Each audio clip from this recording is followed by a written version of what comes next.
of shut down with road, still you will not vote. Why? Stand up for something or you will die for nothing. Killing going on every day, you have nothing to say.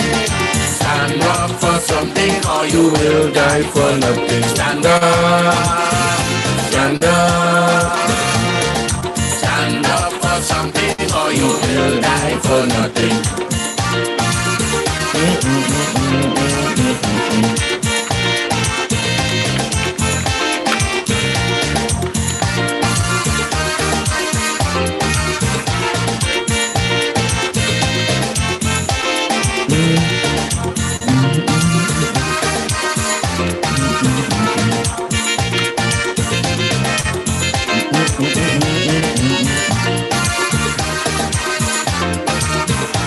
You talking the talk, people walking the walk. You happy as ever to be a fence watcher. Life's a precious thing for you to be wasting. Stand up and play your part and play it from your heart. I tell you, stand up for something or you will die for nothing. Yes. Get up, my friend, your life soon will end. I tell you, stand up for something or you will die for nothing. So your grandchildren too would be proud of you. I tell you, stand up for something or you will die for nothing. Stand up, stand up. Stand up for something or you will die for nothing.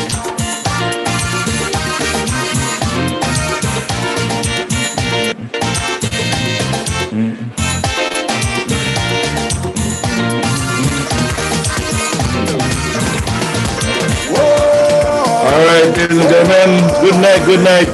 Greta Kariku and Peter Matnick. They say we got the best Mitchell and we like it. I don't know which Mitchell. But they say we got the best Mitchell. We have the best Mitchell and we like it.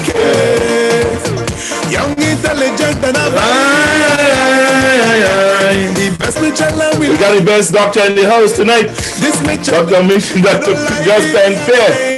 With us tonight. The best Mitchell and we like it. Yes. I had to start this song, this show like this. Good night, Peter Bishop. Good night to you, Greta Kariku and Peter Manik. Or Peter Manik, Kariku and Grenada. Good night, good night, good night. Welcome to the Talking Point. Wow, he's so magnificent. Oh gosh, the people he represent, yes, and he will not relent. You can call in. You can call in tonight. You call in 437-980 or 7467. All right. Yes. Tonight we have an interesting conversation with Dr. Justin Pierre, who just came from Grenada. Yes, he just come from Grenada, and they have done a poll in Grenada. And let me just read everything here properly. And before I say anything I don't have to say here. All right. So Dr. Justin Pierre is no stranger to Gemfm.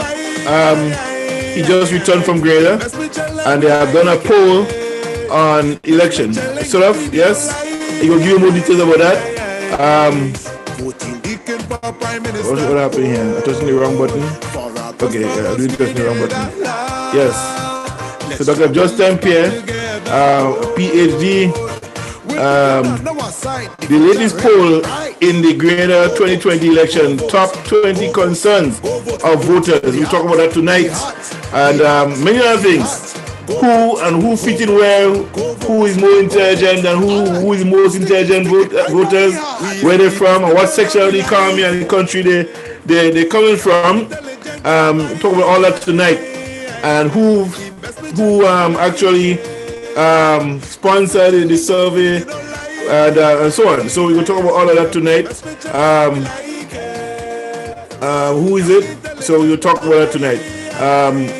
With Mr. Justin Pierre, in the sense that we want to know people questions, so we want to know tonight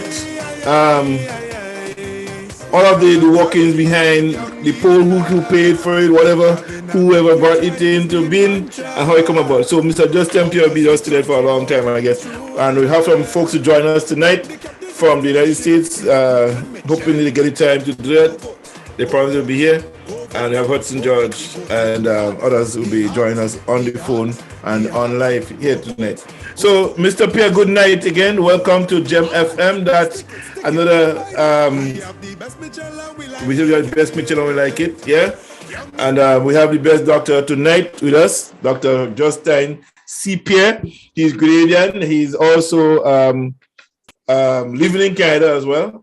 But he recently came from Grenada conducting this poll, 2022 poll, a long election.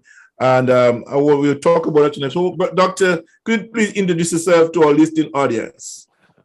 Okay, good night, everyone. As my learned guest said that I'm Justin Pierre. I'm originally from Grenada. Actually, I'm from St. George's, Grenada. In fact, I'm a place called Fontenoy.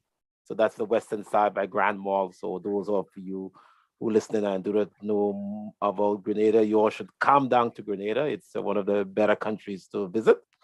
And as I said, I am a researcher. I'm a labor statistician by profession. I'm also director of a company by the name of Dunn Pierre Barnett and Company Limited. Canadian Limited, and our firm is no stranger to research. We have conducted about 11 of the most popular researches in the Caribbean. One of the biggest one was the World Health Organization PAHO migration of labor markets, migration of the health workers, which we interviewed about 25,000 subjects. We also did the Turks and Caicos national skills audits. We interviewed about persons from about 92 countries that were living in the Turks and Caicos. We also looked at the migration routes of Haitians, the Haitians on the sloops, where the routes from Haiti to the Bahamas, Haiti to Turks and Caicos, Haiti to the USA, etc. Most importantly, we also did the CARICOM 2019 human trafficking study. And when this study was a very eye-opener to the world, actually, we looked at the issue of human trafficking in the Caribbean region. And in that study was very controversial, of course, because we found out in the study that there were about 83 brothels in the Caribbean. And then the Caribbean also had one of the largest brothel in the world, and so it was an eye opener to many persons. So we were interviewed on, most of the international radio station, BBC, CNN, and etc. And this whole issue of human trafficking, as we see it now, is it's kind of popular in the Caribbean. So we contributed to that. In 2020, we spent about almost 6 months on the ground in Venezuela. And what this is important, and what we did in Venezuela is that we were able to map a lot of the human trafficking routes, geospatial mapping of the routes. So we looked at all the 41 routes from Venezuela to the Caribbean.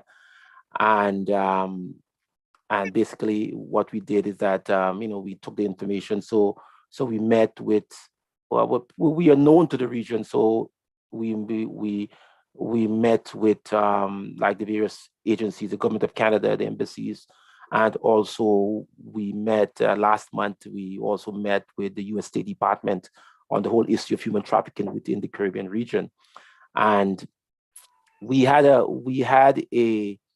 I think we will talk about it later on. But these are some of the work that we have done. So we are no stranger to research. And we believe that research is the way to go. Data is the only representative of the people, because when you have the statistics, you'll be able to show that, hey, this is it. So anybody can say anything, but unless you have the data to support it, it's nothing. So I'll explain later on. Well, we have our Lincoln Deputy. How you doing, my brother?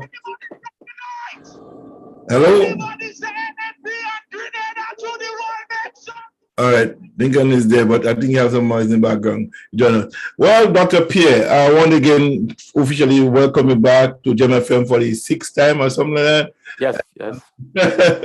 You're no stranger to it. So you went to Grenada and you did this survey on the poll on who is who, and I want to just probably put it up here. It's on my. Let me see. I could put it up on this end here, and you talk about who is who, yeah, and you gave some statistics here, and the first one I want probably tell us a little bit about who financed the. I mean, I know you talked about you stuff before, but for those listeners here tonight, the how was the poll carried? You did one-on-one with people or by phone or by ballot? How was the poll carried out? Oh, that's a very good question. Well, first of all, our firm has one of the largest database of the movement of people, of migrant and labor markets persons within the Caribbean region. So, for example, in Grenada, we have the database. So let's say, the yellow pages of the white pages of Grenada. So we have that in our database. Right. So we collect data. So at present, we collect data on about 80 Black countries. A lot of the information, all of the labor, the movement, how people leave, etc. We collect a lot of that data. So let's say, for example, Grenada. So what we have done in 2007 is that we have taken there's something called this is Grenada, the Grenada telephone book. Okay. We've taken this telephone book and we have put that book into our database. Okay. So we have taken the book and put it into the database. So, for example, now through the technology has increased over the last 10 years. So let's say, we can collect data, for example, on let's say you live in, just give me a place. Let's say I live in Paradise, St. Andrews. But what street, for example, you live on? Main Street. That's on the main street. So let's say, so I live in Grenada. I live in Stonehill, Fontenoy, St. George's, Grenada. Okay. Or Calabash, Ali, Grand Mall, St. George, Grenada. So we could now, through geospatial, through geospatial data, chronospatial, and sensing data, through open source investigation, we can find out, for example, who lives on the street, and all the person who live on the street, right? All the person who has a telephone number, because all that data is already in the database. Right. So the 1,750 patrons, participants that you interviewed, that was done in person or on the phone. You conducted them through the phone. Through our database, we conducted. We sent an email to these persons, and when we went in Grenada from the 28th of May to the 29th of May, and then we had some interviews with some of the potential. Some of the focus groups. So we had a little idea of what people were saying, right, etc. Okay. Hello, Lincoln. Are you there? Hello, Lincoln Deputy. I hear some noise, some music, but I don't hear. I'm not getting through to him. Hold on. Let me see if my volume is. Hold on. Let me check my volume here and see. Okay.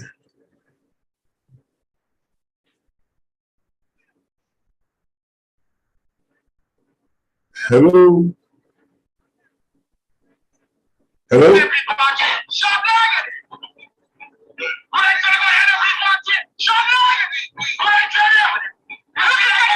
Okay. I think he's there. It's just that somehow we're not getting the connection with him. All right, Ide. So I think you're listening. You talk. Ide. Yes, Hudson George is here. Hudson George, good night to you as well. Yeah, good night. Good night. You hearing me? Loud and clear. Yes, I'm hearing you a bit. Yes. Yes. Okay. So, Dr. Justin Pierre, Hudson, you get the email. I hope you did read through it. With the survey, the poll that they are carried out. It's a very telling poll with the different statistics that is on it. Tonight, we wanted to go for him to go through it with us, and we will probably ask questions about it, about the actual poll itself. We'll probably start with number one. the summary of Grenadian political landscape survey, September 2021. I know you have 2021. I was reading 2021 there. Is it a typo? Yeah, 2022. Yes. Okay, 2021. So it's 2020. Yeah, 2020. Yes. So we in that poll actually, we conducted a study or research among a subset of the population, 1,758 persons. So we interviewed these persons, and some of these persons, the largest group were the NNP. So we interviewed 631 NNP supporters. We interviewed 589 NDC supporters. We interviewed persons who never voted. We also interviewed persons who neither voted for the NNP or the NDC, and we also persons who never voted as adults, but who were adults but that didn't vote, and we also interviewed persons who were in the diaspora. Right, right. So that's basically that. These are the persons that we we interviewed. Obviously, 36% of the population, the voting of the sample surveyed were for NNP supporters. Obviously, they are the majority. Then 33% from the NDC supporters, and the other large block, 19% of the persons. They are youths who never voted. So these are the main blocks we can speak about today with some degree of significance. Yes. So there are 5% that did not vote. Right? They voted before, but didn't vote in the last election. Yes. Some of them didn't vote. So it's a good representative sample. I think that the sample is significant enough so that we can make good conclusion from the survey as to what is the makeup of the population, what the makeup of the voters, and with that data we can now make a scientific prediction as to the makeup of the voting population in Grenada, Carriacou, and Petit-Matic. So that the 19% that never voted, all right. These are young voters, yes, people who never voted. It'll be the first election. There'll be the first vote in 2022. Yes. Okay. Yes. I think that this election would be maybe one of the most significant elections maybe in 20 years. The momentum, the excitement about this election would be very telling. I think that this election, as I was telling someone, should be taped and videotaped, because it will be the most significant election in about 20 to 25 years.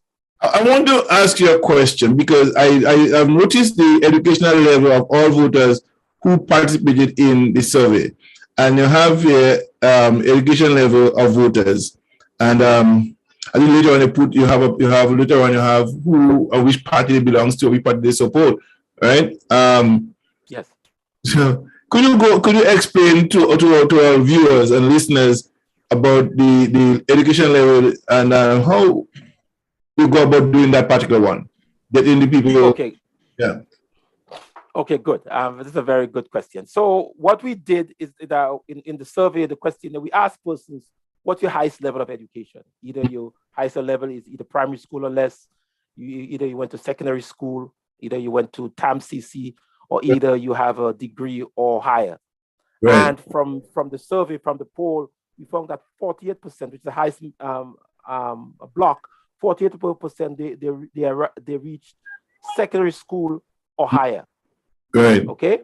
Then you have the TAMCC, 25% of the voting population.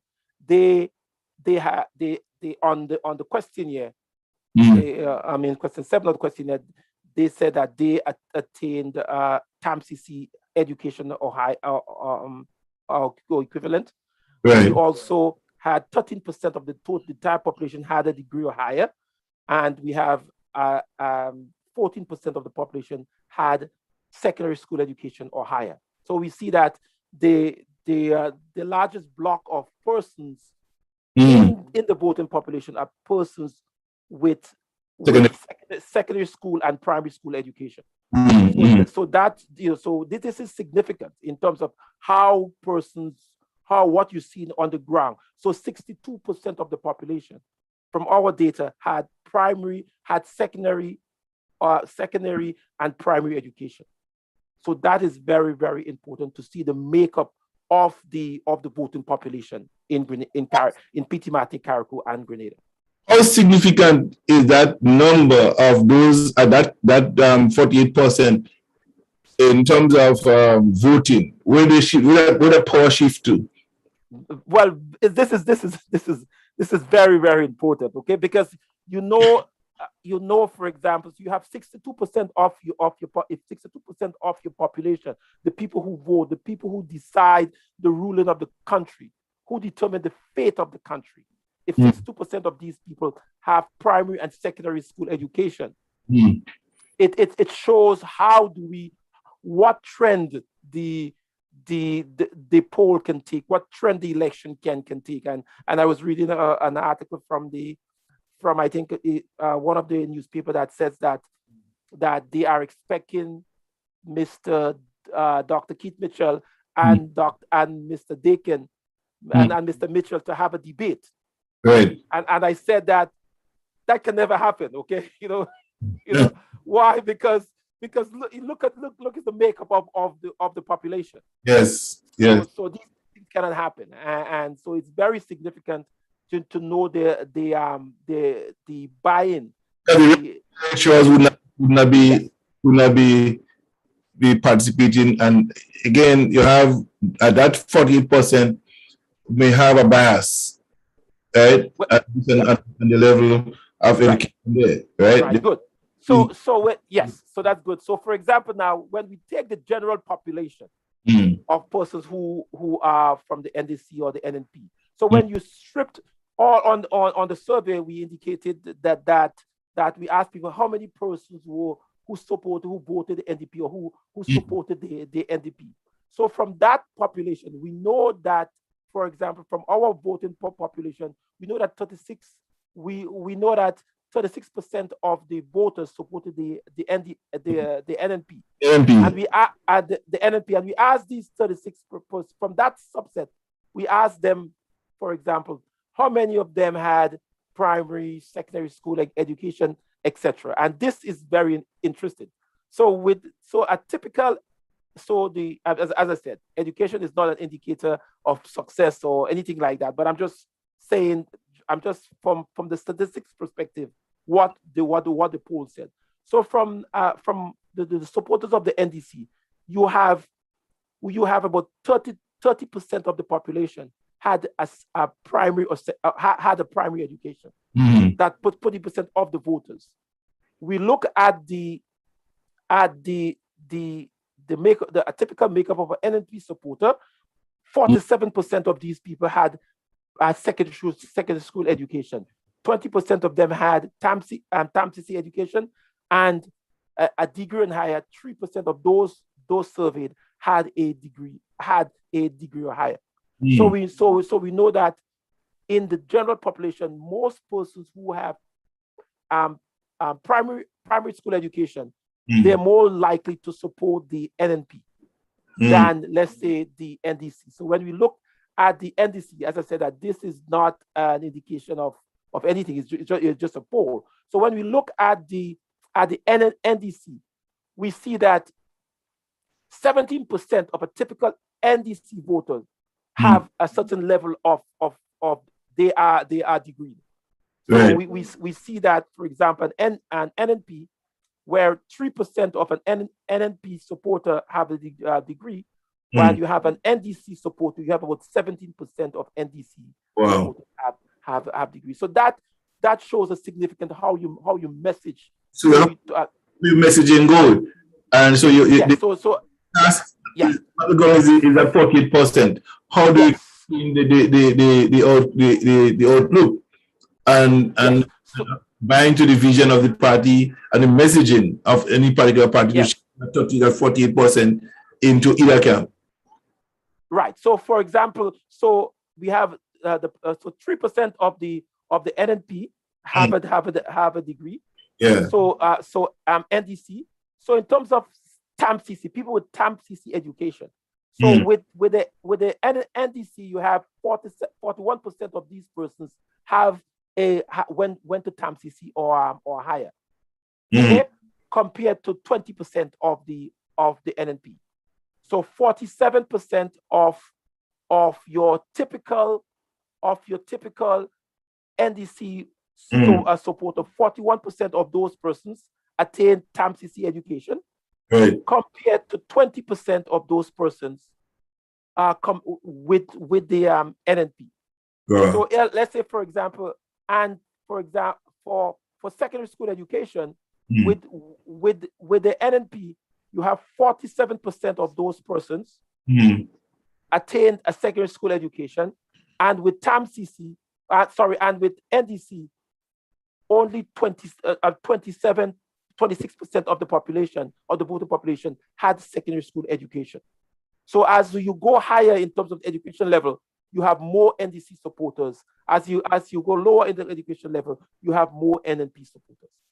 So, as to win, one of the things here then is for NDC then to probably pull from that pool of NNP to educate them more, to ensure that to educate them and to keep them. Yes?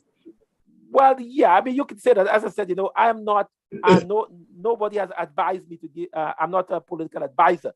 What we do is that we are statisticians, and because we have a monopoly on most of the relevant data and significant data in the Caribbean, many of the governments and many of the political organizations will hire us so that we can conduct surveys, because we have data on most of the Caribbean population. Right. I want to pull Lincoln Deputy. Are you there? Hello, Lincoln Deputy. Lincoln. Okay, we're not getting Lincoln. Is there, but you seems to have some difficulty if you're not hearing me. Yeah, so wait, Hudson. So yeah, you were saying, I was trying to get Lincoln to come in the conversation here. So we see now also we have the NDC to NDC voters. You have 48% for NDC and 52% for NNP. Okay. Yeah. So could you give us how you come up with that one? Yes. Okay then. So this is very important. So for example, what we have done, okay, so we collected data. So we have in our database, we have persons we have database as far as 1976 from the Blanche, Sylvester, and Houston from the database. So everybody who votes in Grenada, we collect their data on the voters, the registration, all of that. We collect that kind of database. So if we pool all the persons who have ever voted for in over the last 30 years for NNP and all the people who have voted for NDC, what we see that there are more NNP voters because people have consistently voted NNP, let's say, over NDC. Right. So on an average day, if all the NNP voters turn out and all the NDC voters turn out and everybody voted, more persons will vote for the NNP over the NDC.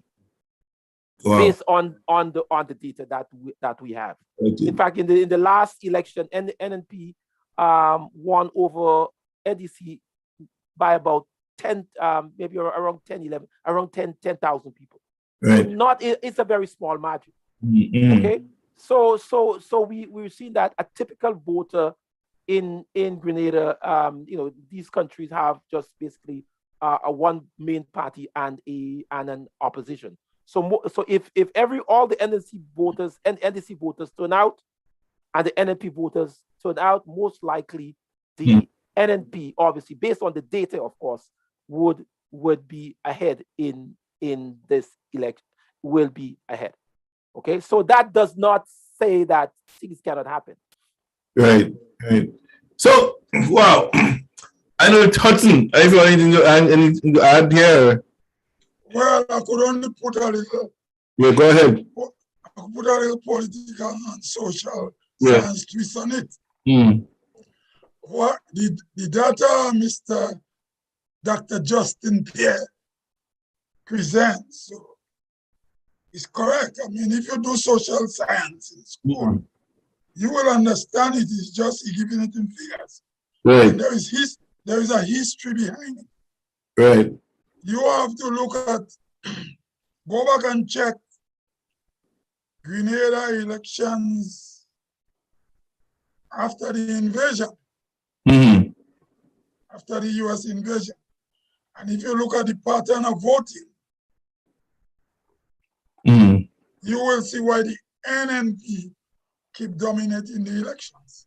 Right. Now, like me, I understand the social construct of Grenada society, where some people with education, they sort of create a barrier between them and what is a class structure. Right. And as Dr. Pierre explained in his report, there are more people in NNP who vote NNP with primary education. Yeah. Now these people speak, we in Grenada have an accent problem. Only Caribbean island people have that problem. And what I observe now, I say it one time, I should call you ready.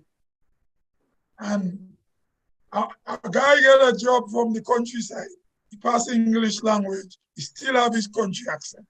He get a work country and then he start to say, people cannot speak. A Jamaican wouldn't say that. A Kitishan doesn't say that the countryman cannot speak. A Barbadian don't say that. A Trinidadian don't say that. And Mitchell, who has a PhD in statistics and maths, and he also have a degree in chemistry, knows not to say it. Not to look, not to say negative thing about people who speak Grenadian English. I call it Grenadian English. Because we living in Canada and in Britain, they go say Canadian English is colonial English. Now, NNP co-politician, they sour the lower class of people. And Kit Mitchell is a smart man. Kit Mitchell is not a... So when the Prime Minister say, what did he do? That is coming in Jamaican English with wholeness and manly Osiaga. So why you want to get into politics in Grenada and telling working class people they cannot speak? They won't vote for you. Right. That's one. You see, like today, one of the NDC guy, I think he does cherry meeting now. Randall? He put up a thing, I don't like to call him. Okay. He on Facebook, but he's an intelligent man, but he don't convert, they pick people to talk to. He won't converse with me. I'm not that illiterate. But who the hell is me? I come out in army teach. I'm a bush boy. Right. I school in Bush High School. I didn't school in town. I speak in Grenadian Creole. You ain't go converse with me. They put a thing on Facebook saying the old church in Grenville is a heritage building. And like you want to use it as a campaign that the government didn't fix it. But how they just think they're intelligent? They're not as intelligent as they think. Because you should understand that the church, the deed and plan for that old church in Grenville is in the Vatican. It is not in the government of Grenada. Yeah. And then when you throw that at him, he don't answer back. So when you don't answer, you won't answer me. How are you going to answer people who less educated?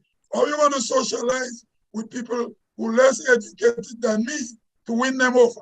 They're going to go and vote for King Richard. Okay, good. This is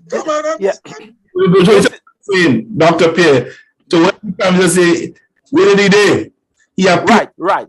People. Yes, okay, and I will come to that later on, because what we are seeing in Grenada is very important, and one of the main reasons why we conducted the survey is, in fact, one of the main reasons why I visited Grenada was very important. I on the 4th of May last month, I met with the U.S. State Department, okay, and the government, okay, and also we were following a report with the issue of Grenada. I knew that we were conducting the survey, but when we went to Grenada, we were following the report where there is alleged we have an office in Venezuela, and from our contacts in Venezuela, we heard that there are a lot of Grenadian fishermen who are being accosted, threatened on the sea, and some of these persons were forced to have carry drugs on them. So so we had that. So I also went to Grenada to conduct this study also, and also I had the opportunity to speak with many persons to get their political views, not only from the educated ones, but also from those who seem to be uneducated. And what we see in Grenada is that there is the whole issue of social class. Okay, there's the issue of social, and then there's this perception now of social class. So what we did, we looked at the hierarchy of the general population of Grenada. So what we did, one of our mandates in terms of when we conduct survey and research, we conduct the survey based on according to the ILO mandate, which is the International Labour Organization. So what we did is that we conducted the survey based on what is something called an IC codes and the ISCO codes. The IC codes, within the IC codes in statistics, it divides the population into 10 sections. So we have those who are in management, those who are the professionals, those who are considered technical and associate professions, those who are in the clerical support workers, service and sales workers, skilled agriculture, forestry and fishery workers, craft and related workers, plant and machinery workers, those who are what is called elementary workers, that's the lowest class, of course, and law enforcement. So we divided the population based on these sections. And when we did the analysis, we found very interesting things. We found that and the average manager in a country, in Grenada, most of them would tend to support the NDC. An average manager, an average professional, they tend to support the NDC. Technical associate persons, people who of business people, etc., they tend to support the NDC. But when you look at so these are the three sections, which is the top three sections of the hierarchy. They tend to be NDC supporters. But when you look at the other 7 sections of the hierarchy, these persons tend to support the NNP. So, for example, clerical workers, most of them support the NNP. Service and sales workers, they support the NNP. The skilled agriculture, forestry, and fishery workers, most of them NNP. Craft and related trade workers, NNP.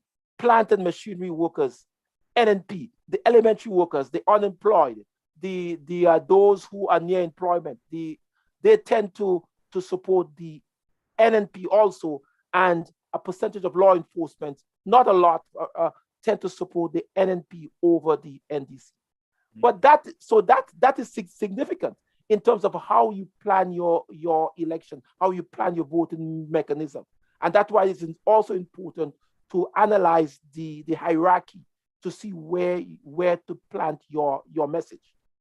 So what we have done, we have had like So we know that if you are unemployed, you most likely you would support, you be a supporter, or if you're unemployed or you're near unemployment, you typically would support the NNP.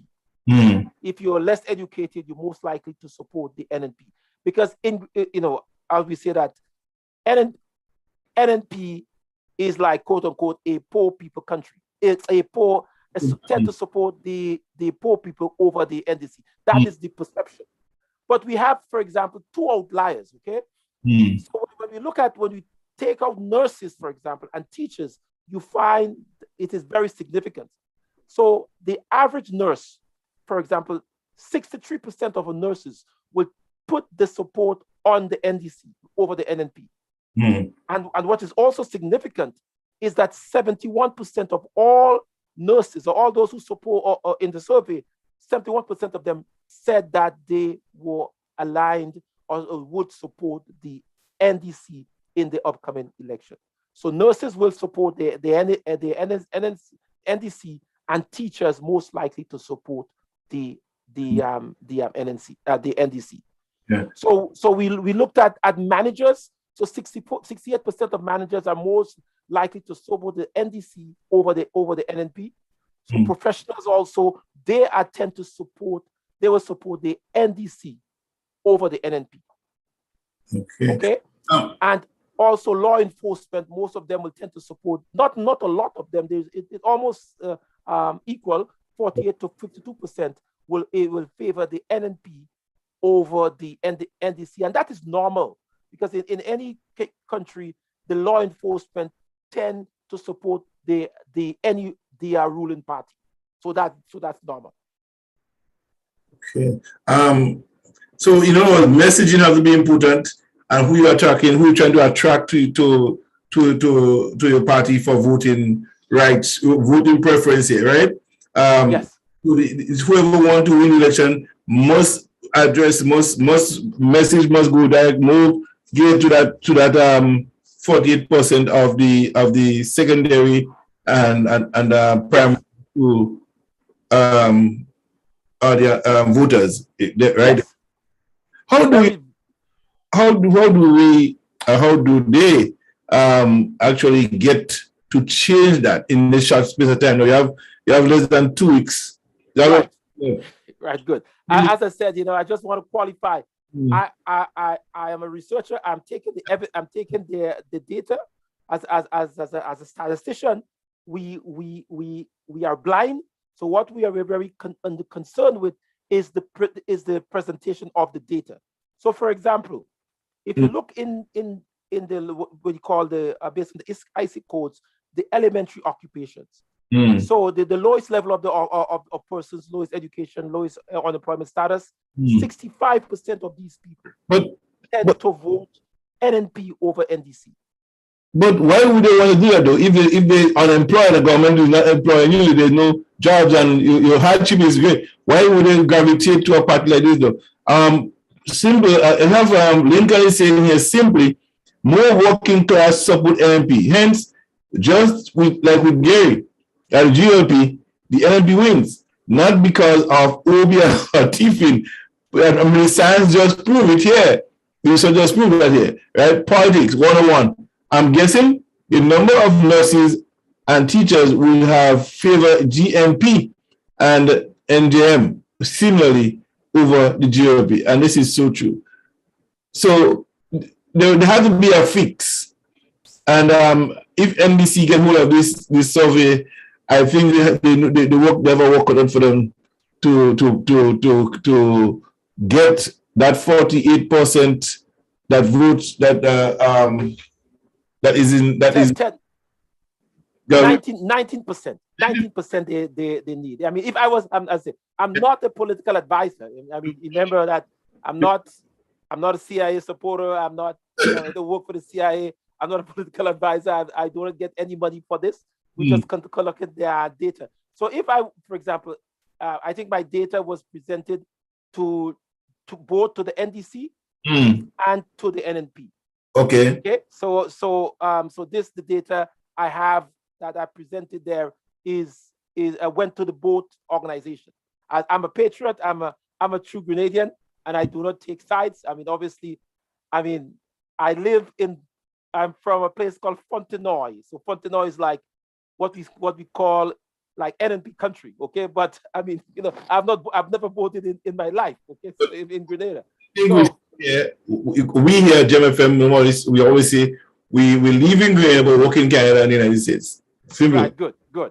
Yeah, exactly. So for example, what we are saying. So what I wanted to say. So an average. So when we look at, for example, an average NDC voter. So who is an average NDC voter? And that is very important. Okay. So that average NDC voter is someone who has higher education, is a higher earner. So NDC voters on average earn higher than NNP voters. The average income. I say, what is your wage band? How much money have you made? So the average NDC voter is a higher earner than the NNP voter. They also have a higher levels of education. They tend to be business people and professionals, and they tend to be more self-employed. They travel. You have lived abroad. They have traveled, and they have better access to transportation. So that's a typical NDC voters.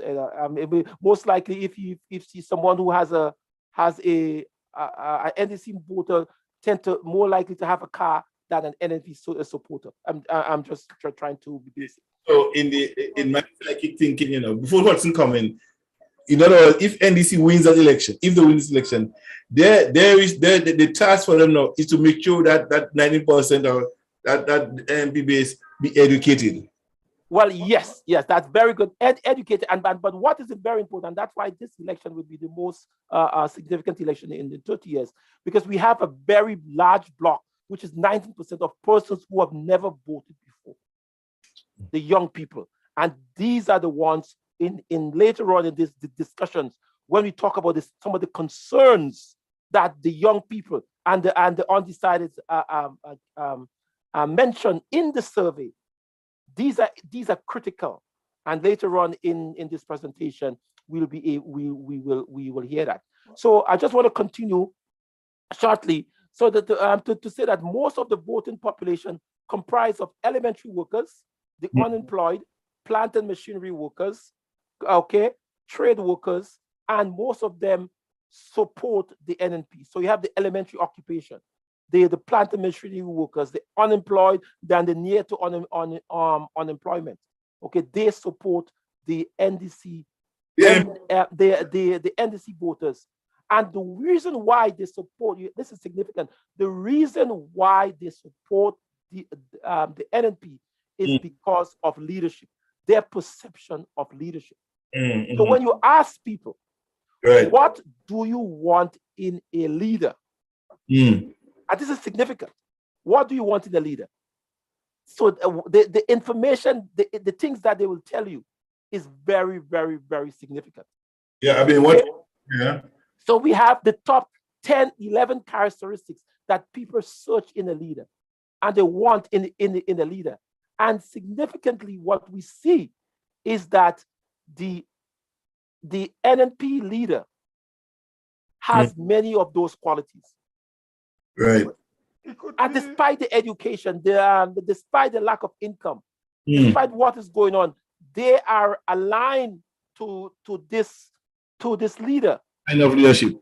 Yes, because of what is given, what they get, and the perceived value they get from that leader. And if you have the time, we could just go. Yeah, we have enough time. I don't want someone to come in there. I know Lincoln. If you could join in Lincoln and Margaret, you guys will come on in. I would really appreciate that. You guys can. You have to look at Grenada society again, as Justin Pierre mentioned. Materialism. 50 years ago was how many acres of land you have. Right. Nowadays, you own a motor car, a 3-bedroom house, and you have a business or you have a profession.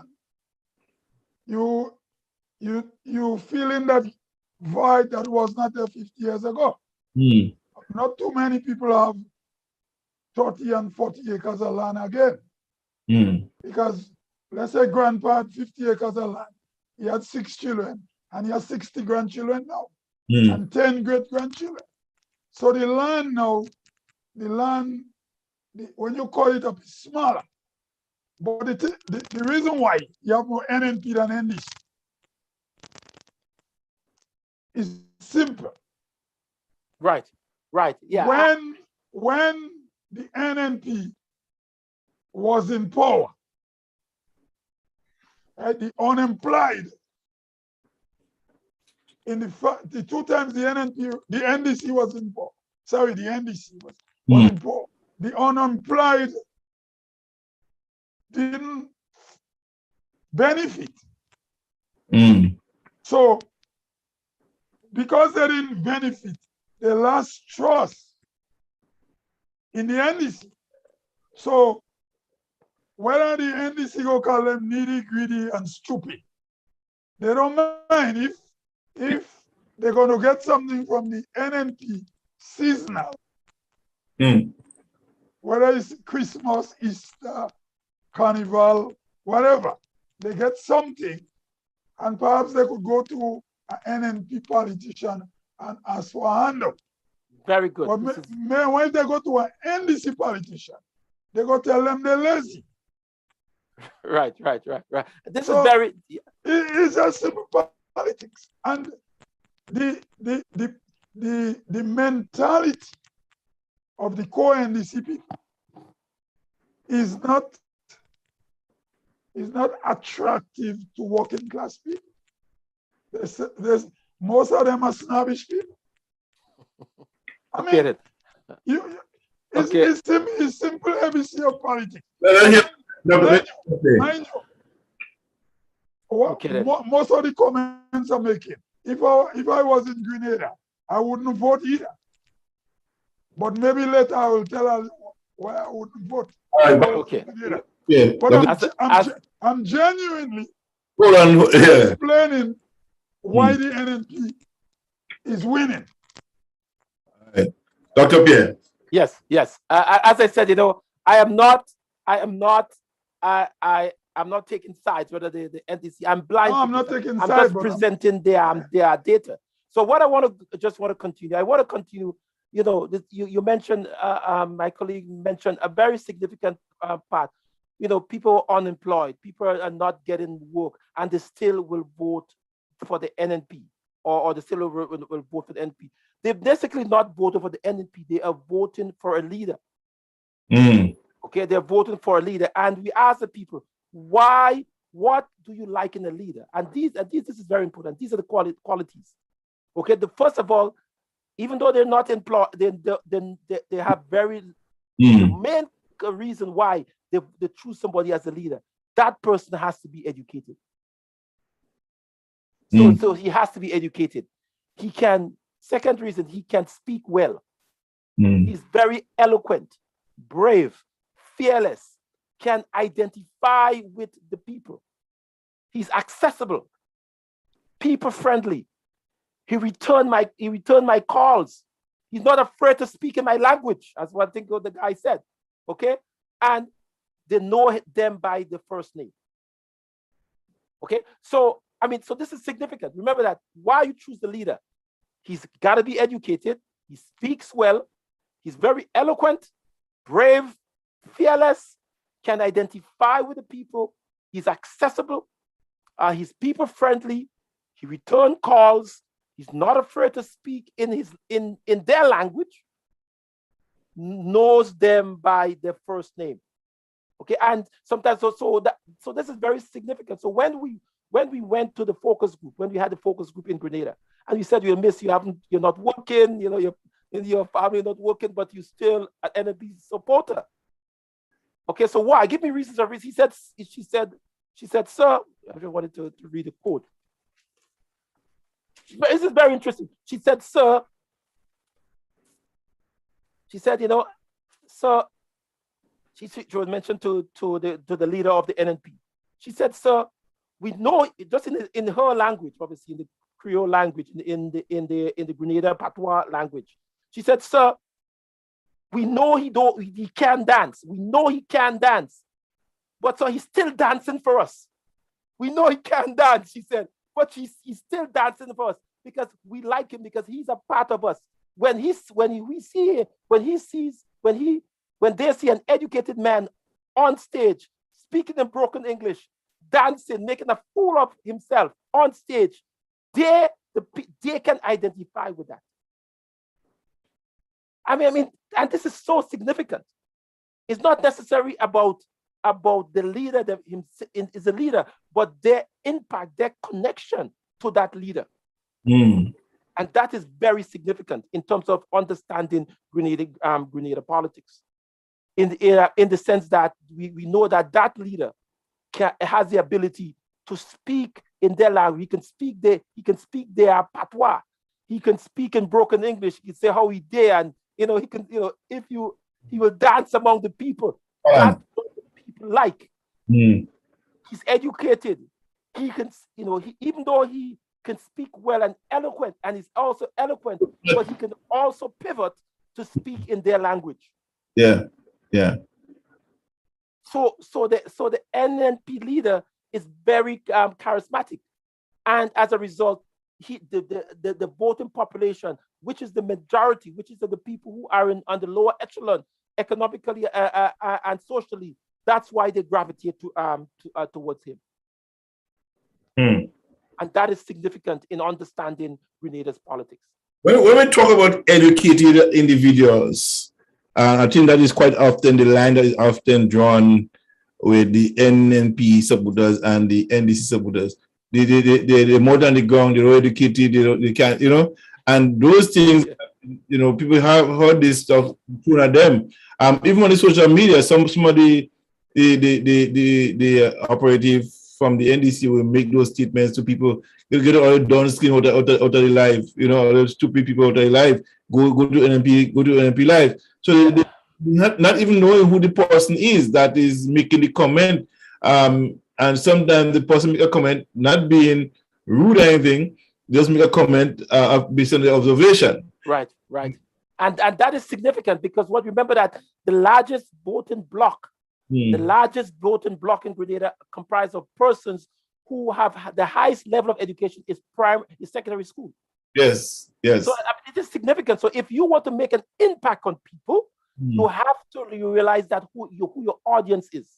And that is the reason, I think that is where the NNP differentiates themselves from the NDC, because if you see the NNP, you see how they react, and the noise and the party and all their buses and the dancing, and it's a show.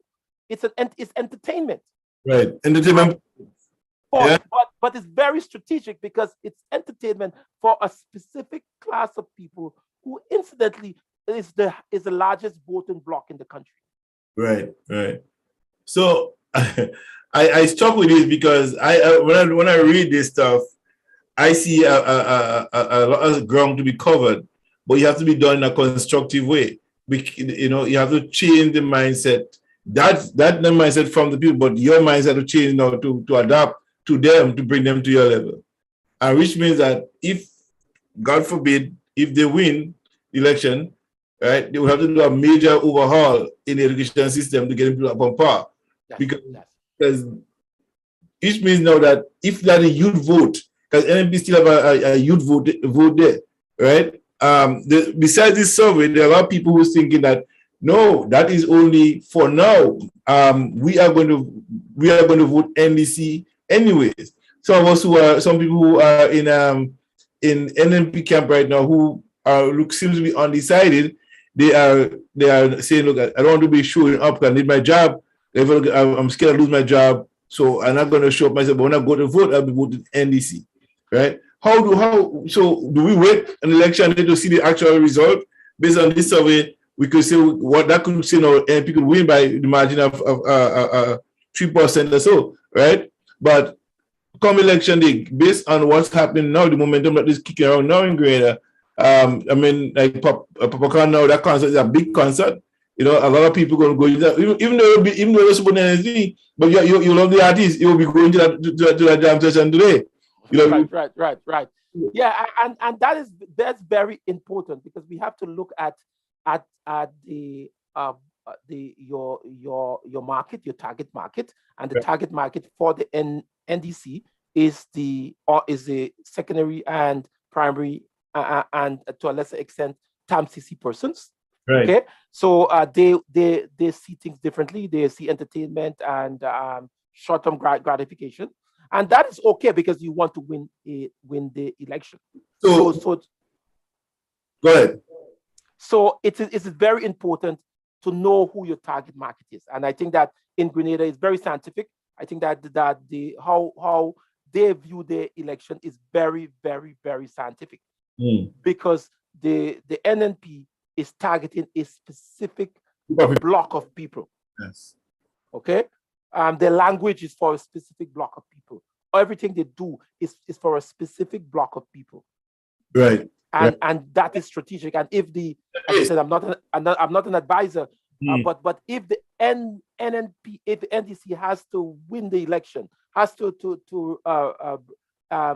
cover that ground, the strategy has to change, in the sense that the strategy has to look at the whole issue about the concerns of the undecided voters, and which is the largest voting block of persons, the youth and the people who have not voted, and those persons make up 19% of the eligible voters, and that is a focus that the NDC has to focus on if they have to win the election. Given this, okay, the survey is done, the poll has been carried out with 1,700 people, right? The other faction I'm looking at is the momentum that is being raised and surrounding Deacon Mitchell now as the new sheriff in town, so to speak. Yes, there seems to be a youth spontaneous kind of upheaval, in a sense, to draw closer to the NDC because of him, right? And the younger set of people that is in it now. Yes. You think that will make a difference because of the people who is now chosen to be part of the NDC? Would that change the youth population vote? Because 66% of the youth population is that really votes, right? How do we what percentage of the youth population that voted NDC? I don't think you see that. I think I see that in your report. And what percentage that votes to vote the NDC? Right. Good. So that is significant. That piece of data which we purposefully left out for discussion. So this is the undecided voters. People have never voted. The youth population.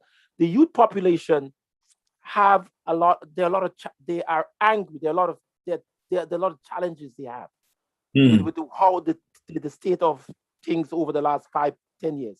So they are very concerned.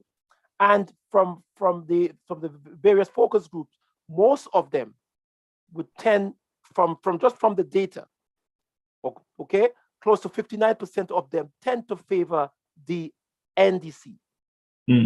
So the biggest goal, the biggest challenge, the biggest rush for the political parties is to concentrate a lot on the youth population and on the undecided. Undecided. Okay, yeah. So if for example, if the NDC focuses a lot on that population and answer a lot of their challenges, they will most likely give the NDC a chance on June 23rd. Another question, I don't know if you have encountered that, the agriculture, and I see it at the bottom of the concern.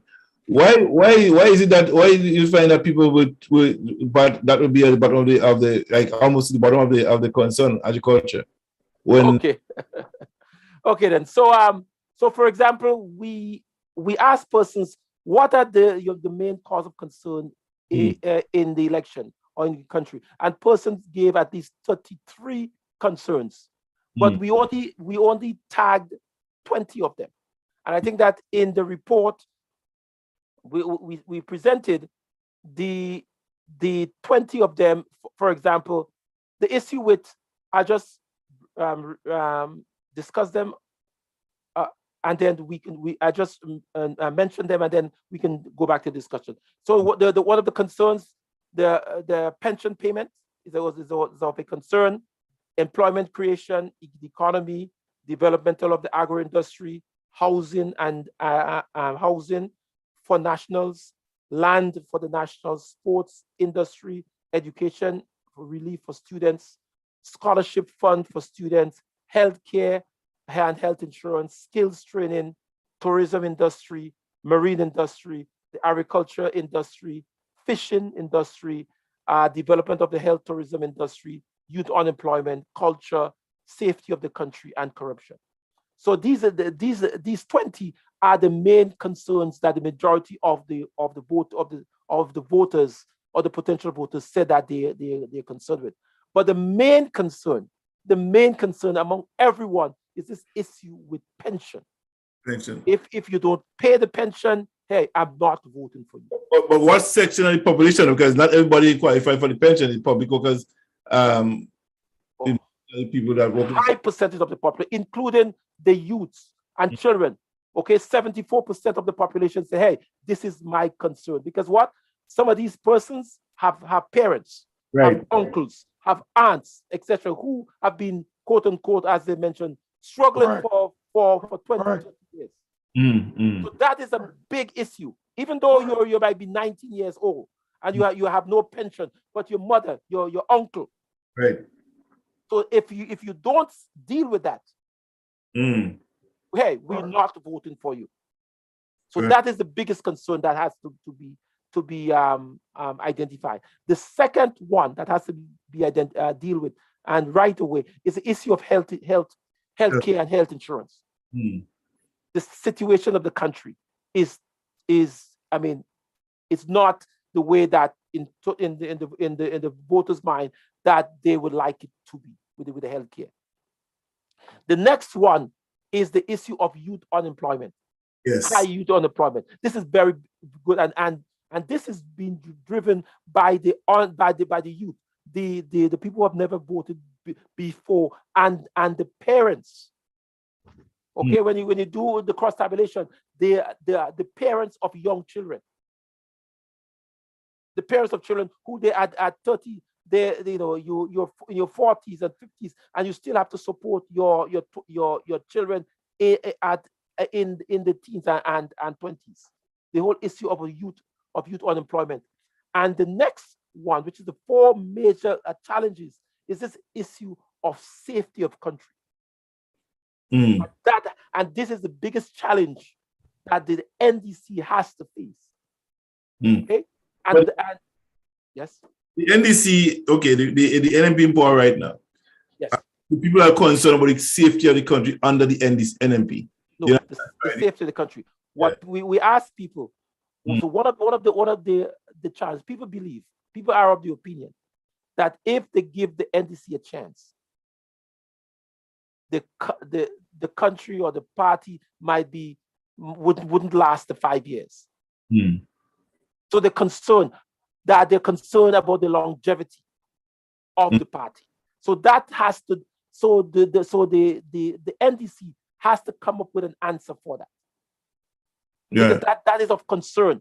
If in the previous elections, when the NDC came into power, there were a lot of public fighting, public disagreement in the party. The voters were saying, hey, if we are concerned with that, we want continuity.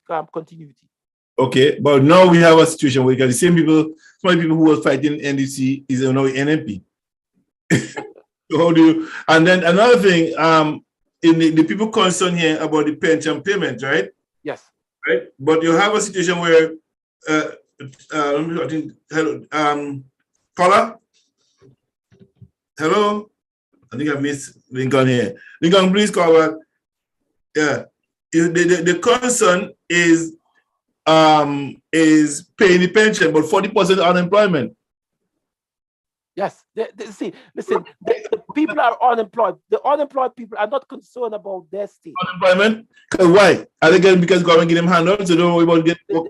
One of the main why you vote. The reason why people vote from the data, they vote because of the leader. Why would you vote NNP? It's because of the leader. That 11 characteristics that people are glued to, the way people feel, how he makes us feel. That is more important. The feeling than unemployment, than safety, than doesn't matter. That is important, and that is significant.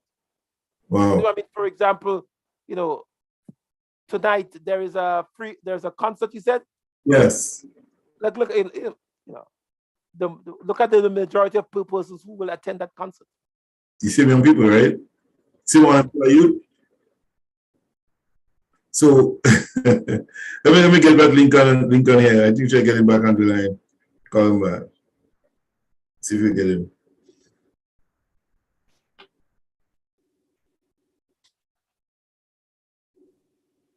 Yes. Let me take a song. Let me take a song in the meantime. Okay, yeah. Thanks.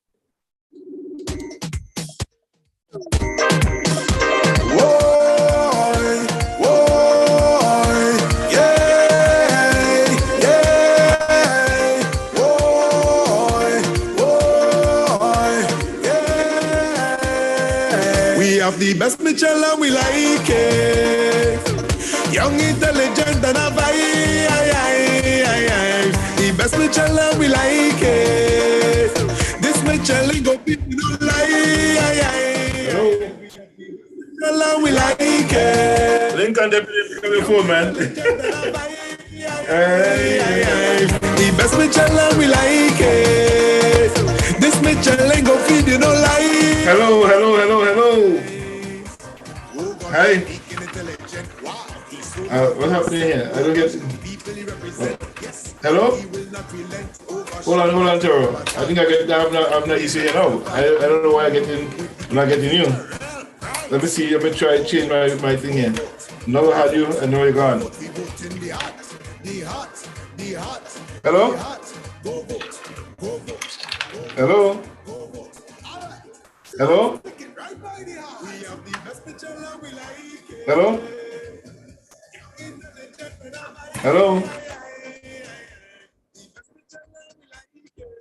Lincoln? Hello? I hear him, but it's on. Lincoln Deputy, you're live.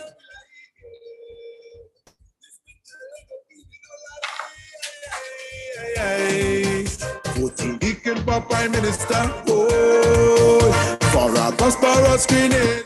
Hello? Hello, Lincoln? No, sir. Future real, right? Go vote. Go vote. I answered my phone. Go vote. We vote in the heart. Go vote. Go vote. Go vote. Go vote. All right. Stick it right by the heart. We have the best Mitchell and we like it. Young, intelligent and a vibe. The best Mitchell and we like it. This Mitchell ain't go feed you no lie. We have the best Mitchell and we like it. Young, intelligent and a vibe. The best Mitchell and we like it. This Mitchell ain't go feed you no lie. We have a charismatic young leader. Carving a bright future is the mantra. Our sweet country going through it. The captain to steady ship is Deacon Mitchell. Go vote, go vote, go vote, go vote. We vote in the heart. Go vote, go vote, go vote, go vote. All right, stick it right by the heart. We have the best Mitchell and we like it. Young, intelligent and a vibe. The best Mitchell and we like it. This Mitchell ain't go feed you no lie. We have the best Mitchell and we like it. Young, intelligent and a vibe. Hello? The best Mitchell and we like it. This picture ain't gonna feed you no lies. Hello? Lincoln? Wow.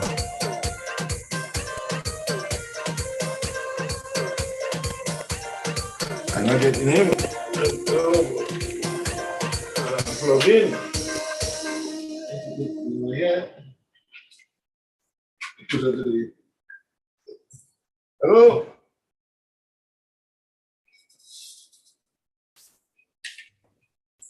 We got an amplify. Hello, hello, hello.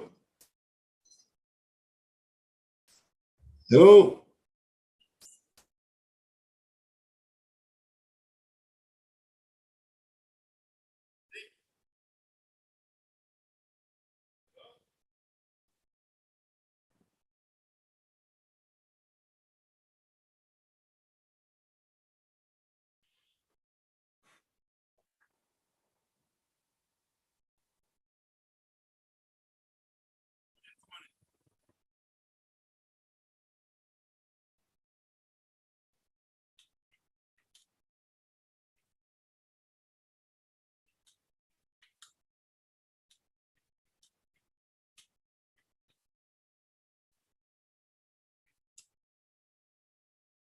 I don't hear you. I don't know why I'm not hearing you. The phone is right up.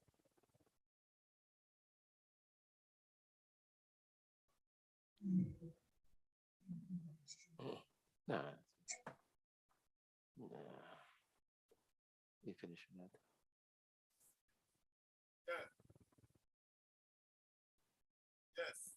Yeah. I posted a question there. I was asking Dr. Pierre. I see on his graph, it says pension payment is the #1 issue. Yes. And it doesn't seem to coincide with, if the figures we've been hearing all along, that unemployment is at 40%, all kind of high numbers. Yes. And he himself said that the majority of voters are Unemployed. either underemployed, unemployed, NMP people. Yeah. Why will they list pension As and they're not getting any pension? Why did they put pension as the #1 issue? So it may depend on who he spoke with, who the survey spoke with. So I would like him to explain that. Yeah. Okay. Very, very good. Actually, as I said, the survey, for example, when we contacted a total of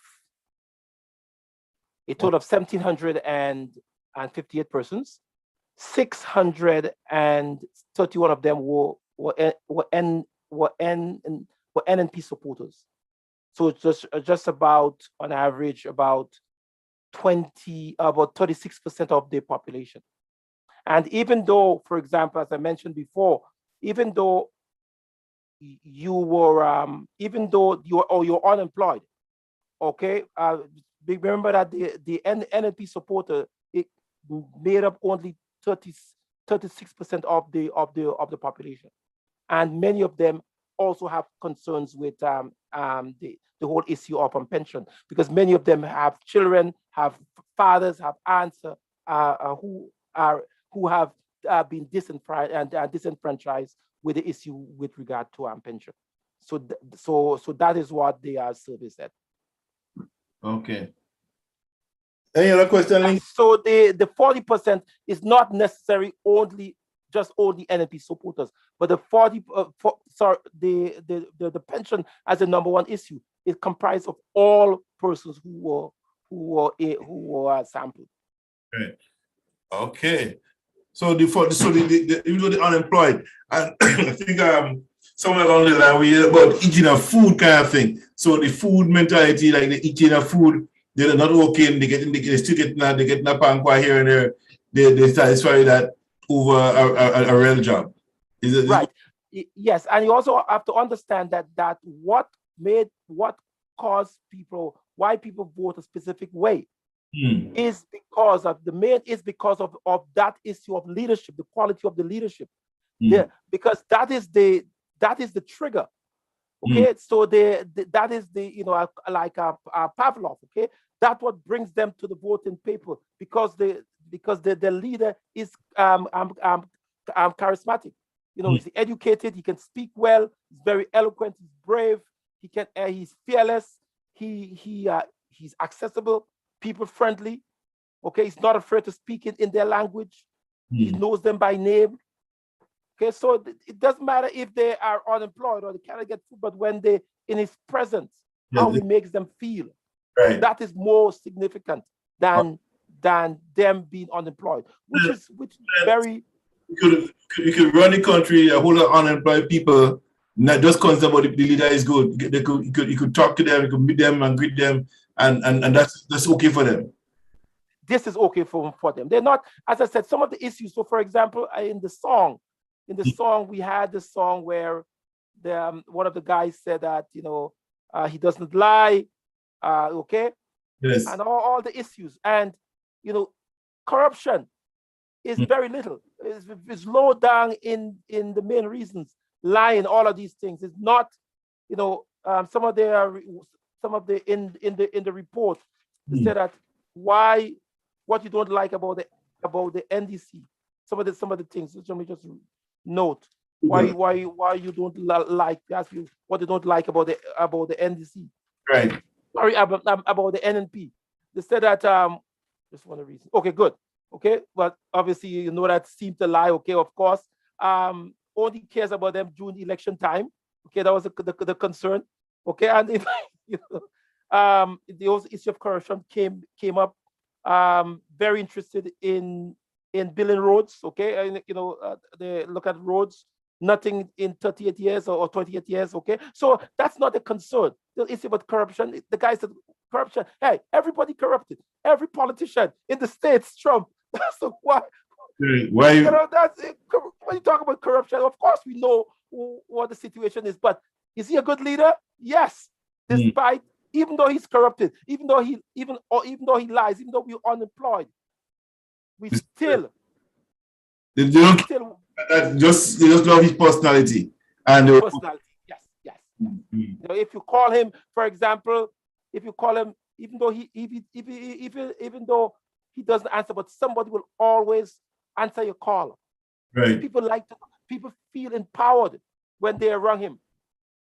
Right. I mean, as I said, and this is what they're choosing person, they're voting person because of the kind of leader that they have. Wow. So, but the NDC in I think one of the platforms said that they would not get into this mud type of thing. They won't go down that route. Speaking, I think I heard Nas said that last week on the platform. All right, I was speaking in them kind of ways. Right, we have very issues to deal with. And now you go and talk those kind of a talk, but this is what people want to hear. They love that kind of that kind of ring bang kind of a thing. Right. Yeah, yep. Because that's the issue. Okay. We are facing with, because one of the challenges we see is that I'm not, as I said, I'm not an advisor, but the NDC they have good message, but they're speaking to the educated people, they're speaking to the professionals. They're speaking to people with a higher degree. The language, the tone is different. But right. These persons are not the majority of the voting population. Right. So, in other words, let's assume that they lost this election. Yes. Their main focus then to go on the ground and create the avenue. No other government do it. Educate people. So you bring out to a certain level. Because you have to cater for everyone. Yes. And what is happening is, remember, the largest voting bloc of persons in Grenada are people with very little education. Okay, right. These people are they have very little education, and this is very important. I think made a point earlier on about education. For example, a lot of people may not have a college degree, right? But they are very educated in what they do. So how do we qualify education? We have a diploma, because for example, there are certain things that I do, right, differently. I'm somebody who has a master's degree. I exceed them far. So what we established what is called benchmark, and education is a benchmark in statistics. So we normally ask that. However, what we ask is that a lot of sometimes in discussion with our focus group with the NNPP supporters, many of them feel that the other party look down on them because they are less educated than them. I think something we have discussed here with Paul Hudson, all right? And the Lincoln probably heard it from there, but too, that the elite, the NDC is considered to be an elitist party. Do you feel a sense of that when you have spoken to those persons that you carry on this survey with? Have they indicated that that they feel that way? Yes. So because it's just the perception, and that can change. Perception can change. You know, the choices you make when you buy your things to when you brush your teeth, it's all based on choices and perception. So you can manage that perception, but the perception, even though it's not real, okay, the perception is that if you support the NDC, you either, as I mentioned, you're highly educated, and you look down on me because I'm an NNP supporter.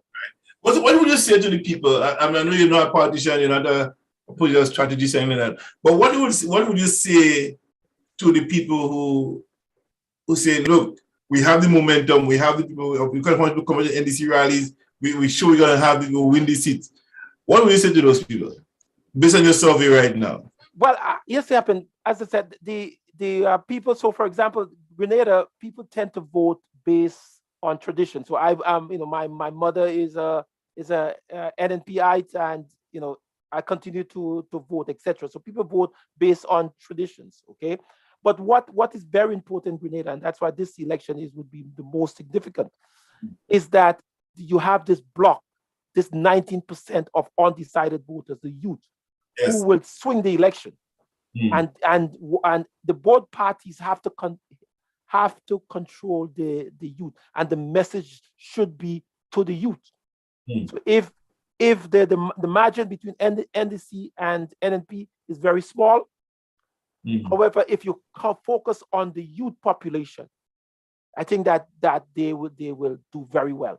Any country, any party which focuses on the youth, the most will win the election. Lincoln, anything you want to add to that? In terms of did he say the age group of the people he surveyed? So, for instance, because it's a fact that older people vote in larger numbers and vote more passionately than younger people. Right. Yes. So we learned that way back since 1976 with the NGM and stuff like that. We had a whole bunch of young people following us. And after the election, Gary beat us bad. It was no obvious. They didn't use the ballot box or anything. Gary just beat us. Left, right, and center.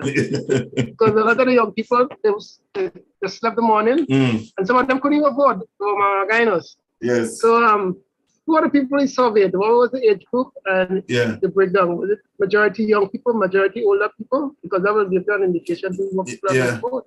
Yes, very, very good question. So the majority of persons we voted were, in terms of were 35 and over. A lot of persons, the largest block were 35. So seasoned voters. We had a band where people who voted in the last 4 elections. So that person who at least a 20-year span.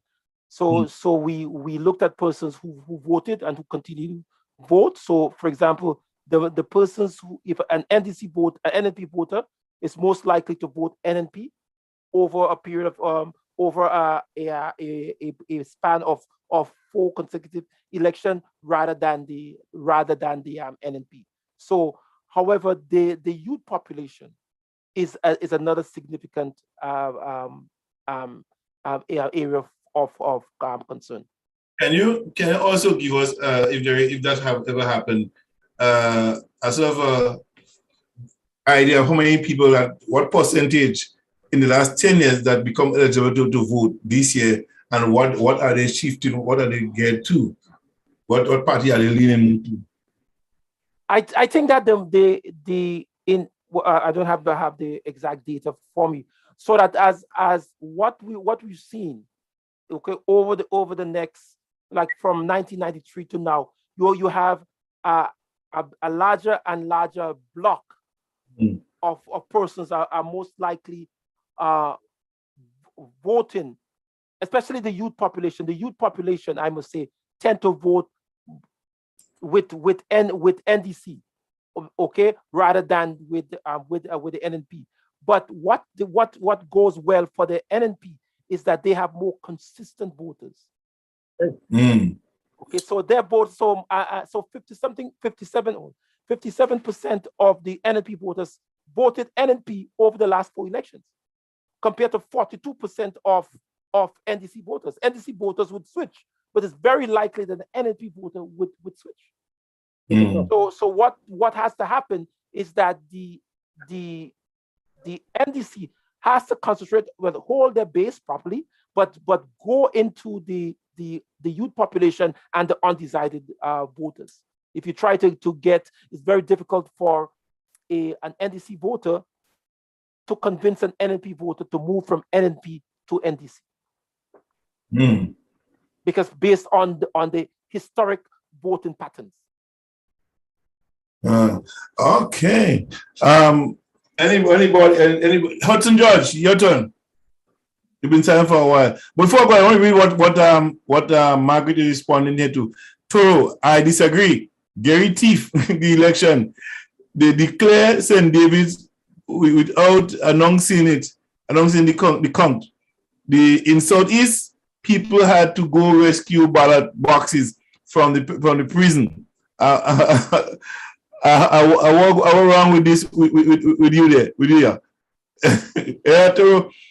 Copper nuts. I absolutely disagree. And especially so in this election, the P&G issue, right, alone is proof, in fact, that if the working class was NMP primary supporters, it is not so now. All right, and that is copper nuts, and one from Margaret Francis here. And Lincoln was saying before, I think before he came here, okay, that was the 40%, he addressed that. Educated, what does that mean? Mean educated. We'll talk about that already too. Yes, so Joe, you want to respond to Margaret disagreement that yes, but that the ballot was stolen? Well, Margaret will have to bring the proof. No, I tell Margaret she has to bring the proof. Gary stole the election. Yeah, she has to bring the proof. From the prison. I know. I hear those stories, you know. I think Beeman even talk about that they had some inconsistency with some voters. There are people and who voted and stuff. Of course, I mean, in every election there are irregularities and stuff like that. You know what I mean? Nobody's arguing that. So Margaret has to bring that proof and also bring all Gary's Obia gown and all that stuff.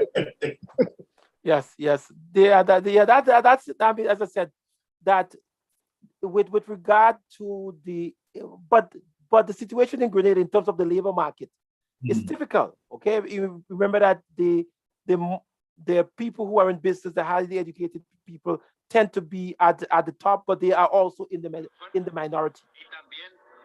Okay, so the majority of people, the voting population, are most population, they tend to be in the majority, and we've seen the same trend in Grenada. The elementary workers, most of them tend to support or in favor of the NNP, and that's what we're seeing here. Okay, but could that change? I mean, election the business. Yes. I mean, this could change actually. The perception is based on the message. So, it cannot change. It cannot change. Oh, yeah, but hold on, Potri. You basically survey. You have a 3% difference, eh? It cannot change with this election. No. The mentality of the NDC party is already in shape, so the party has to be restructured for it to change. if the new leader of the NDC could create a new political culture where he don't act like a technocrat 24/7. And I observe he trying to, he's socializing better than past NDC leaders. So he's a young guy, if he learn, and as Justin Pierre said, there is a educated class. Right. And he is 44 years. If he could tap into that group in years to come, then the change will come. He won't come in 2 weeks from election. You won't come? No, because the standard already set. The NDC have to do an expurging again as the language of the people come into play. For example, I listened to a man who work on GBN. A lot of Grenadians talk in the past. Colonialism is big in Grenada. Somebody wrote something, said St. Joseph Convent, St. Joseph Convent, St. Andrew. And that person is already a personal. He's a pensioner now. He's on Facebook. He look for all little things people say to complain. And he said it's not St. Joseph Convent, St. Andrew. It's St. Joseph Convent, Grenville. Now, what is the proof to prove that the convent is in Grenville? Does he know the boundary of the town? Or even though the person who wrote the thing, St. Joseph Convent, St. Andrew. Grenville is in St. Andrew. So what is the big deal? I'm showing you what killing Grenadians is that we caught up on too much little petty things, and you can't go to little people using big words. Right. That cannot work. You swallow a dictionary and you think you're bright. You spend how many years doing a master's degree, a bachelor degree, a PhD? How many times you spend around ordinary people? Right. And so how that, are you going to connect? Yes, and I think that is one of the challenges. That is is that the like biggest problem. What we have done is that, so we have conducted some focus group, and we met with some of the persons, because I mean I'm a Grenadian, and I want to find out what is, I mean, like the statistics, okay, the statistics on the ground. You see what is happening, you see what's taking place in the economy. You see what they mentioned, that what they don't like about the NNP. What again? He only cares about us during election time. Okay, you know that. The party, you say that in your election, they only cares about it during election time. And then you say the people lazy after. They come to you with a problem. But you didn't respond and you say they're lazy. But you still vote for them. Okay? No. The reason why the people vote NNP. Yes. And they don't vote NDC. Now, I used to go to Grenada regular. I had a sister who died, and I just had to look after a house in America. So I don't go in Grenada as regular as before. The problem with the NNP and the NDC is that when the ordinary people go to the NDC for help, they don't give them a proper answer, but the message they're getting from the grapevine is they're lazy. Why you don't go and try? But now, so okay. So whether they're lazy or not, they spend 5 years without nothing. But when the NNP comes, they get something seasonal. And then they could call a NNP MP for help. You got to look at we don't have a social service net work in Grenada like in Canada, where you get a check every month. Canada is a wealthy country, but you need somebody to lean on. Is understanding And then some NDC politicians sour the people, and they're still in politics, and they don't know to say sorry. Needy, greedy, and stupid. Okay then. I want this. I want to. Yeah, I got an answer. Well, we had we had reviewed, we had met with some of the NNP supporters, and they said something to me, which maybe I want to well, ask it. I will, maybe you all can tell me. They believe, okay, just they believe that under the NDC, their life would be harder than if they are than under the NNP. Because lack of trust. And that is something that I couldn't understand. If you're unemployed now, okay, you may get a job, every 2-3, maybe every month you get something, but then you still believe that if you vote for the NDC, your life might be, things might be a little, your perception is that things would be harder. Based on past experience. But hold on right there. Stick up in there. The past experience is who? The NDC is a new. The NDC won 2 elections already. Hold on, man. Hold on now. I know you want to talk, but hold on. Let's do this in order here, right? The NDC win election, and this is a new team of people in the NDC right now. Now, like Dr. Cynthia is saying, that you have people who vote in a government who have a high percentage of unemployed people, and there's among the young people still voting for the NMP. And the question is, why are they saying that they'll be suffering more under the NDC when they are in a predicament where they don't have a job? Why are they? A government is a relationship between people, between citizens. So if you abuse your wife in the past, she wouldn't trust you overnight. And I'll give you nothing. In 1991, I went to Grenada for holiday. I even didn't pass. Grenada full and nutmeg. I'm from Army teach. Nutmeg didn't sell that year. Stocks of nutmeg. The NDC was in power.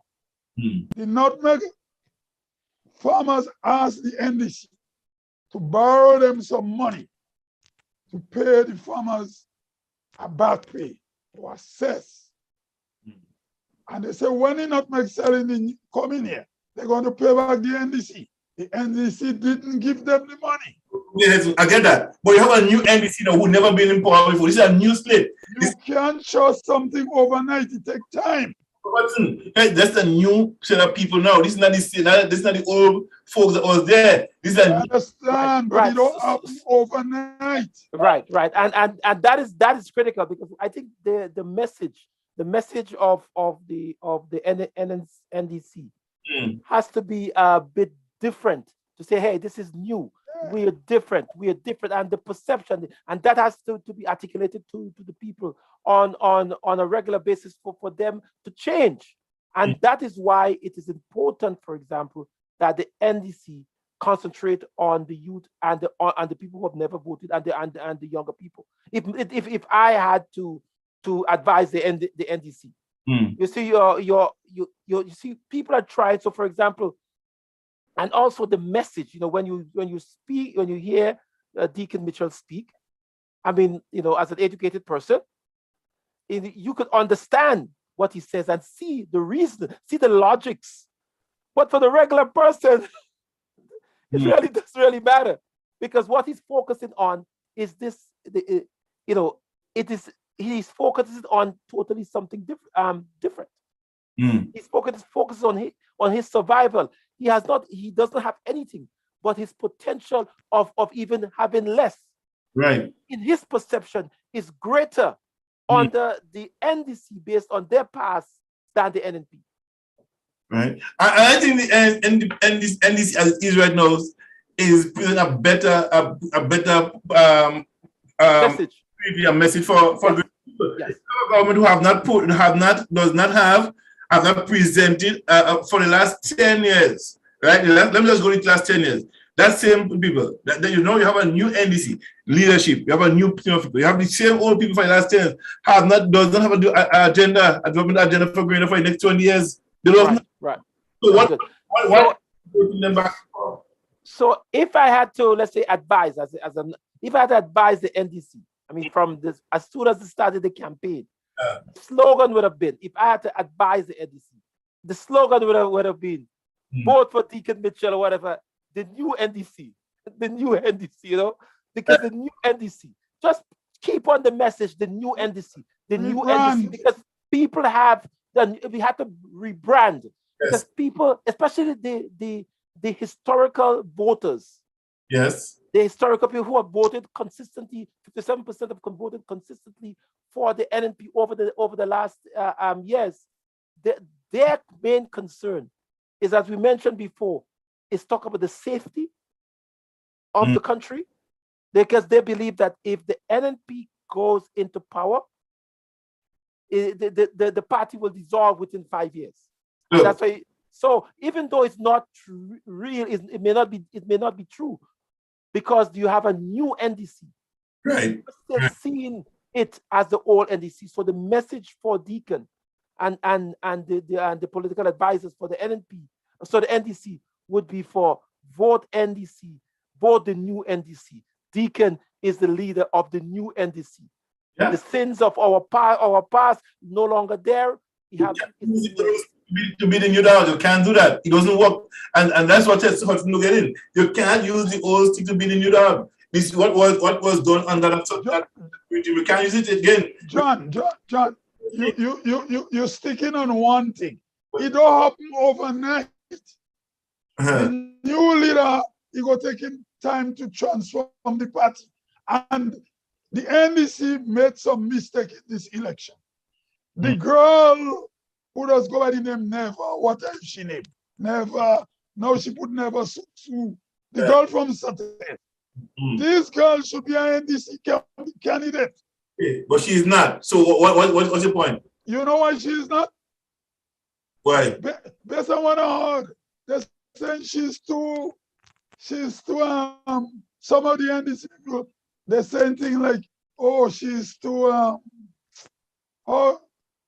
like, you know, in local terms, oh, she's educated, but she don't carry herself in a. They're looking for a politician with a certain mannerism. But her mannerism is what attracts new voters, but they won't give her a chance. So how are they going to win the election? Tell me how they win the election. It's the same thing the PI is saying. You have to have your political candidates have to suit the masses. But let me tell you something. The NDC, the NNP cannot in any way, shape or form, right, show any stone right now in the NDC party to accuse them of anything. All they can say is they don't have any experience. That's all this. Hold on. They're scaring people and telling them, if you vote NDC, you will lose your money, you will lose your job. That is incorrect. You can't. That's a lie. Well, listen. That's politics. Listen, that's politics, and that is what this is the perception. So therefore, if NNP is doing something, the NDC also has to counter it. Yes. Okay? Because the whole issue of what we saw, the fourth concern people have is about the safety of the country. Yes. So that is an issue.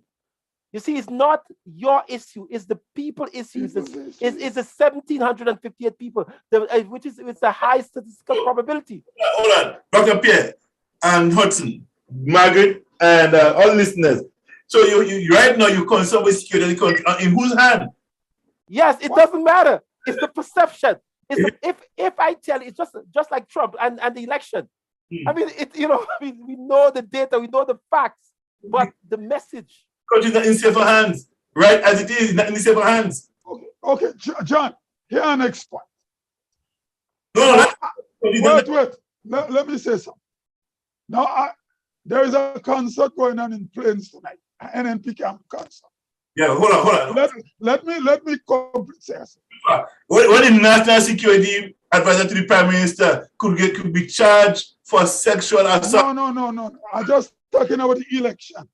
Yeah, but that concert in Plains. Oh, man, that's it. I know I wouldn't go to that concert. I don't even like the music. Right? I don't like that music. To me, the music is garbage. But there is a generation of Grenadians who gravitates to that. Right. We have some FM radio station in Grenada. They're playing that every day to gain popularity. Okay.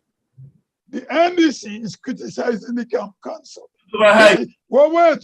Hear what they have to do. You're criticizing the concert and go village to village and create a local concert with local artists to counteract it. Right. Then just criticize it. So therefore, you're criticizing the foreign artists with the garbage music, but you're not showing your work or your ability to create a product local that could attract. So how are you going to win the election? But you have to give the people something. Yes. You see, people need to believe in something. The brain is looking for something to believe. Yeah. Okay, so when you give people information, they believe it. Okay, we always look for someone to tell us what to do. That's how we are. Okay, most people. And remember what white people like. People are not necessarily voting. What white people like, they're voted because of the leader. He can educate. He can speak well. They can identify with him. He dances and embarrasses himself on the stage, and they like that. They feel that they feel connected with him when he dance and he wind up and he gyrate.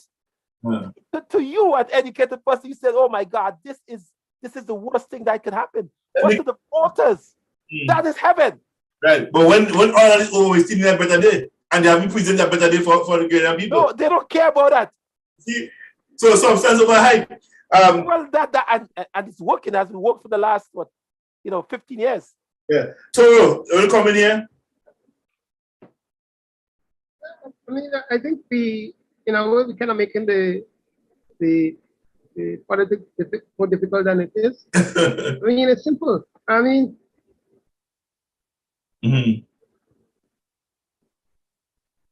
I mean, all this. Yeah. This is kind of where we want to convolute the politics in terms of the ordinary people. I mean, ordinary people analyze the situation too, and they determine what they want, how they want.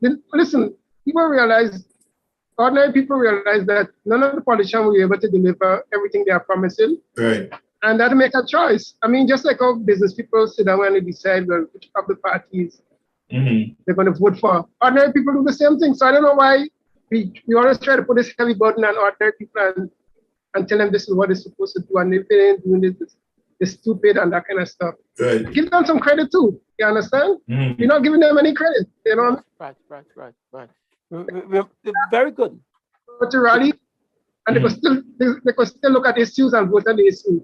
Yes. The two are not mutually exclusive.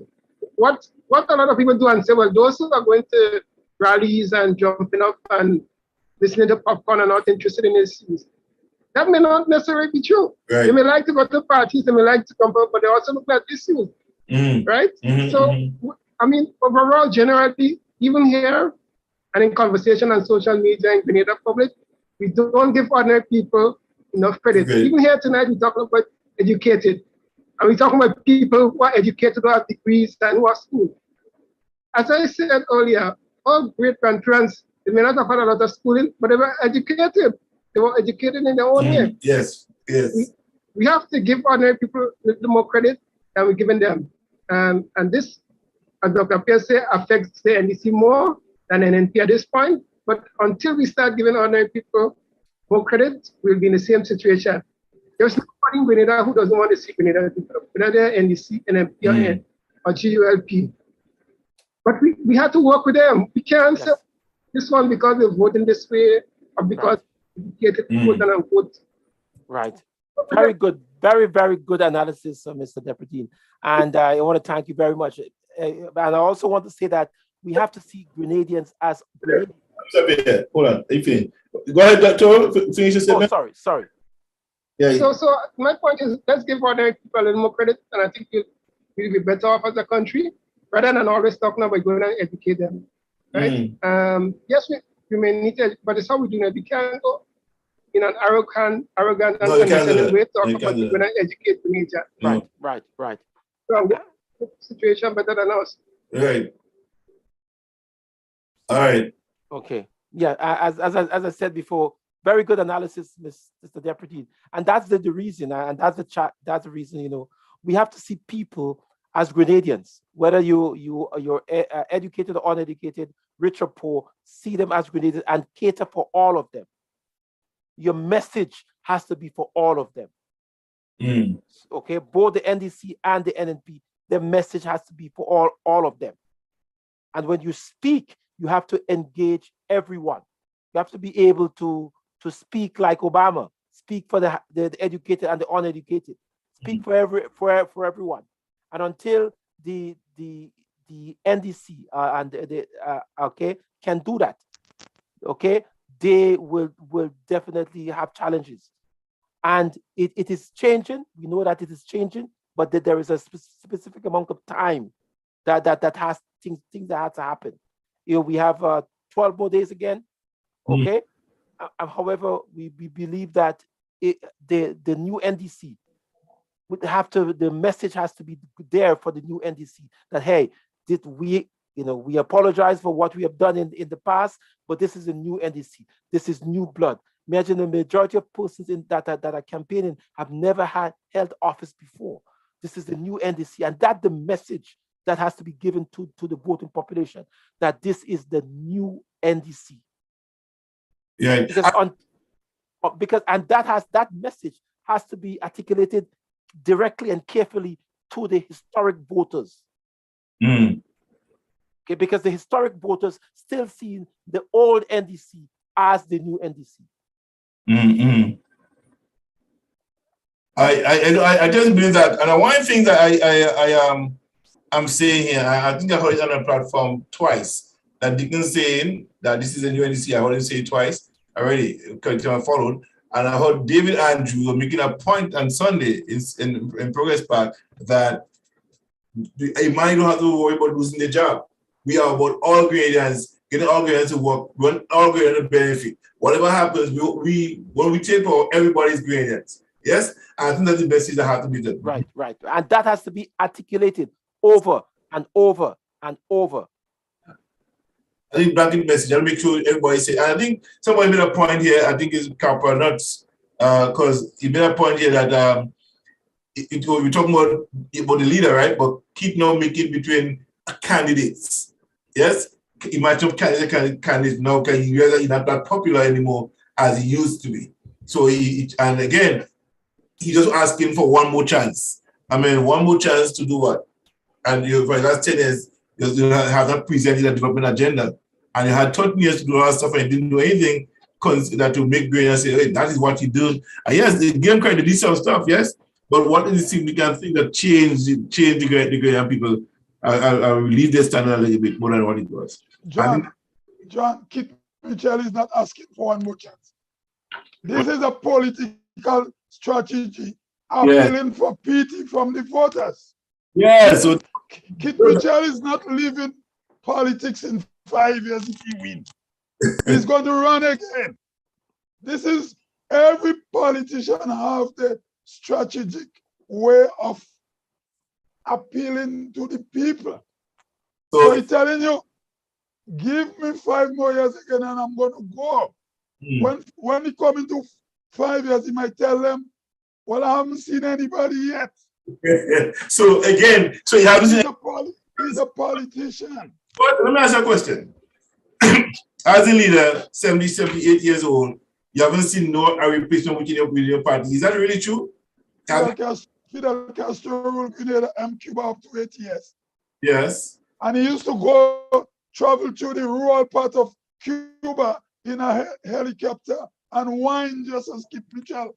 If you go to York University and you go to the library and get a video on Fidel, where you go to library rural Cuba and speaking in Spanish and telling the people the Yankee imperialists want to come back to Cuba to bring prostitute again. He's saying it in Spanish and he whining, saying what they're going to come and do, and the crowd laughing. Right. So the people understand him. But what happened with politics in Grenada? A lot of educated people don't learn. They should learn from Gary. As a little boy, I used to see Gary campaigning, speaking French Creole patois. 1967, I was a little boy. Come to the Hermitage and St. Patrick's have a lot of patois speakers. And he was speaking it. He didn't come here, come to the villages in big words. Right. You got to sell yourself into politics. That is now very... The NDC have a new guy, and he's trying. He's trying. But he have a lot to learn. And the NDC have to do more purging if they want to win the election. You see,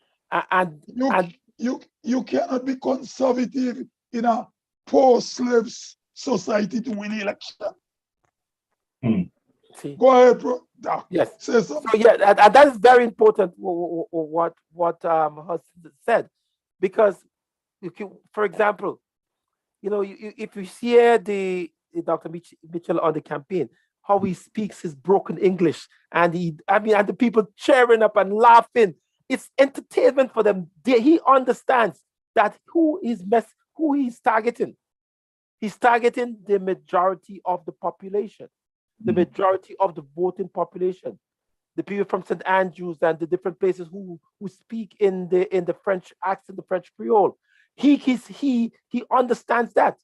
And they understand him, because one of the criteria, they said, remember that what they're searching for in a leader, what they're searching for in a leader is one of the 10th character. He's not afraid to speak the language. Right. So Dr. Mitchell is on script. The language is our heritage. The language is exactly the language. So he's on our script. When he speaks, I don't dare and all kind of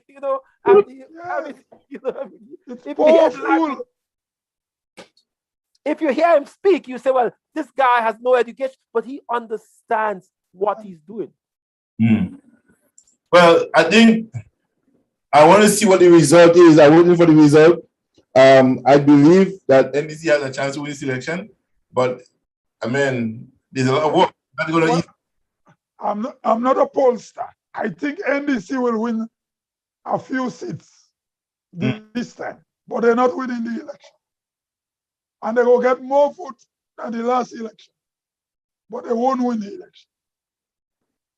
Okay, well, as I said, I don't want to I don't want to influence any election. No, I'm not influencing. I don't want to give a comment. But what I'm saying is that this election would be a very, very interesting election. In fact, I met with the Mr. Deacon this week. I spoke to him, and I mean, he seemed to be a very intelligent person.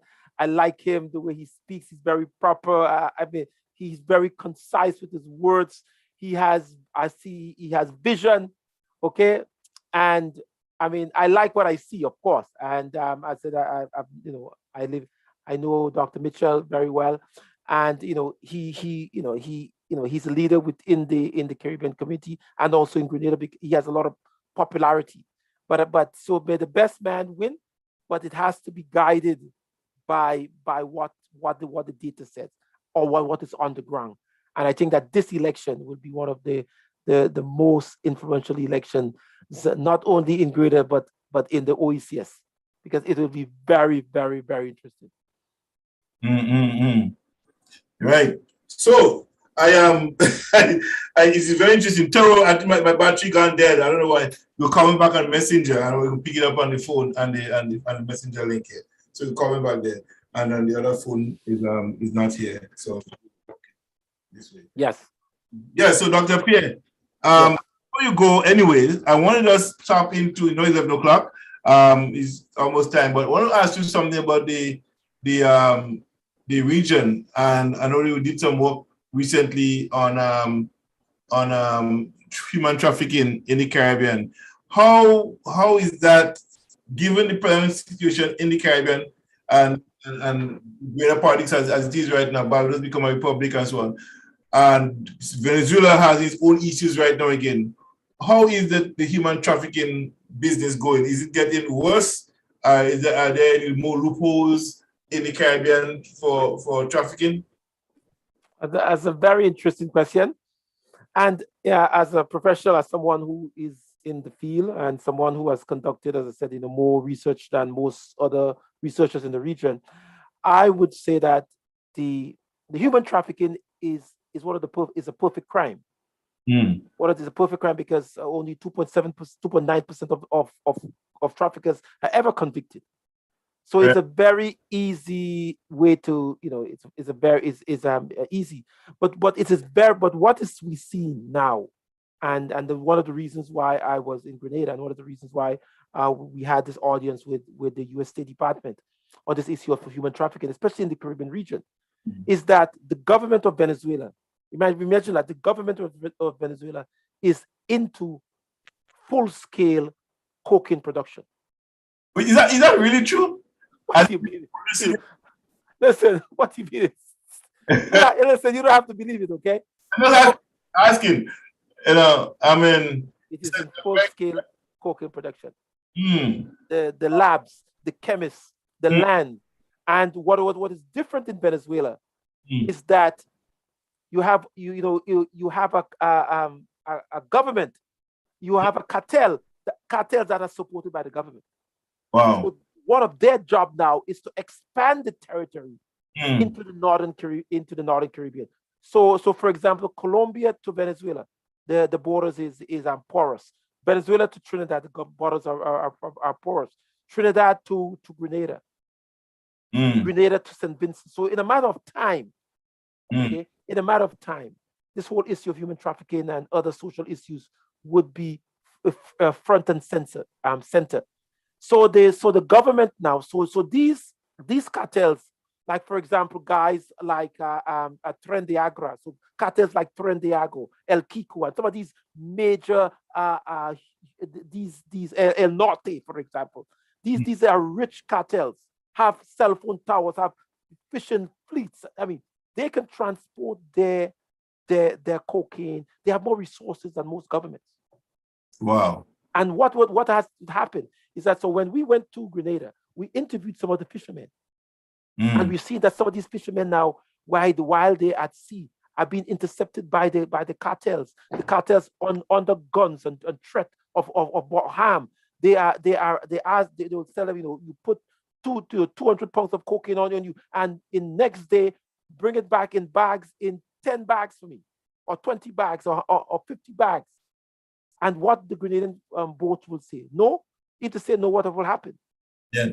And you see Grenadian boatmen are disappearing left, right, and center. So there's an issue there. So when we met with the U.S. State Department to explain the whole situation, and when I went there, I interviewed some of these fishermen. So from the cartels, we got a list of which some of the fishermen. So when I interviewed them, some of them said, they have issues and stuff. And so we realized that, and some of these cartel members, so these fishermen, who are allegedly forced to transport drugs. So that becomes now a human trafficking issue. And what has happened, a lot of these persons, some of these persons are get arrested.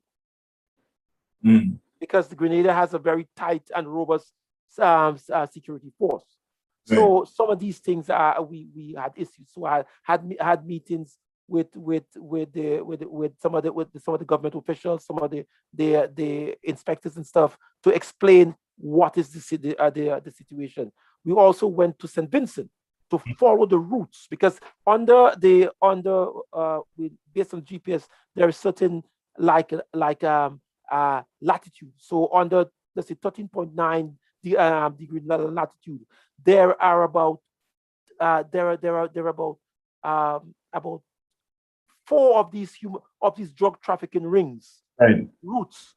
And there are, in the Caribbean, there are about 10 major drug trafficking routes. But what is important, that 4 of them coincides between Grenada and St. Vincent. So which makes Grenada a very strategic area in the transportation of drugs. That's your question. Concerning the Venezuela situation and the Caribbean, given the CIA involvement in Central America in the 80s, the death squads and all this stuff happening and killing and disappearing of people and stuff like that, is there any coalition between the cartels in Venezuela that is working with the CIA to help to do what they're doing in Venezuela? I do not believe that. As I said, I do not have any evidence of that. However, in connection with the U.S. State Department, it seems that they're very interested.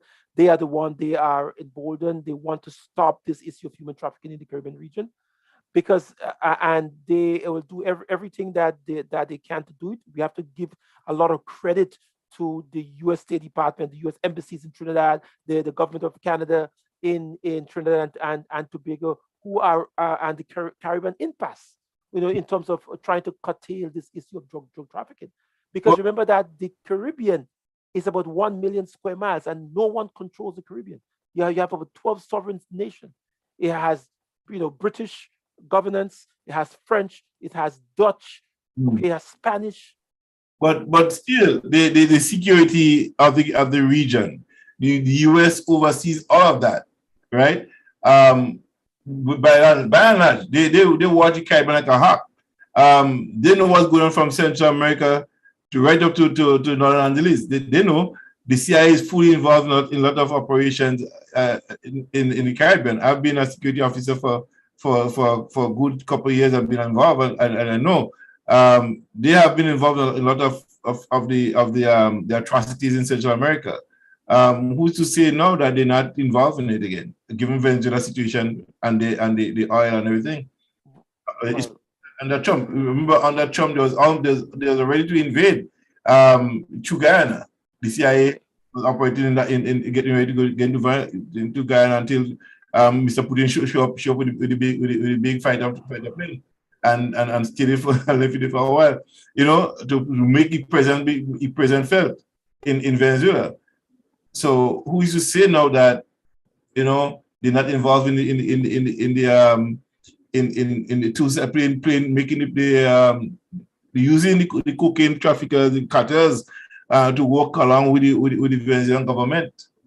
Well, I mean, as I said, I do not know. I mean, as I said, I don't have enough intelligence, but what we know is that we have in our research, in our data, we have a team on the ground in Venezuela. We collect, relevant information. Every month we get a report, or every 2 weeks, of what is going on, and every month we write reports on and inform persons, because I mean most persons are not there, and we also have to thank the Venezuelan government, I must say, and both the opposition and the political party for allowing us to engage with them, to ask questions, because all of the reports we get, we try to verify it, because sometimes one team will also play against the other. Right. And I think that makes our work in the region very, very valuable. And many persons within the region know of our work. As I said, we collect a lot of data. We collect a lot of open source data. The WhatsApp, the Instagram, the Facebook, the emails, etc. And this put us in a strategic position that when that that persons in the region, when we call them to speak, they will listen to us. Mm-mm. I mean, when I hear those stuff, right? I mean, American want to get rid of drug trafficking. They have the one from Vietnam, from Yes. Indonesia. They have been involved in a lot of drug trafficking. They use it to and they bring in the black communities. They are king of because look how they do it with Noriega, you know. Yes. Yeah. I mean, as I said, you know, I mean, there's old times and new times. I think things have changed a lot. I mean, I know that the America and in the past things have been very, very, very bad. However, I think that people are changing, and the world there's a new world. We are more now. It's, you know, the world is smaller in the sense that communication is easier, you know, and things have changed. And now, you know, so now, for example, last month I went on a training course with an organization called Bellingcat. So it's Belling, Bellingcat. So the Bellingcat is one of this company is one of the experts on open source investigation. And so my job now is to take that knowledge that I have, that I receive from Bellingcat, and to bring it in the Caribbean to teach other people how to collect data.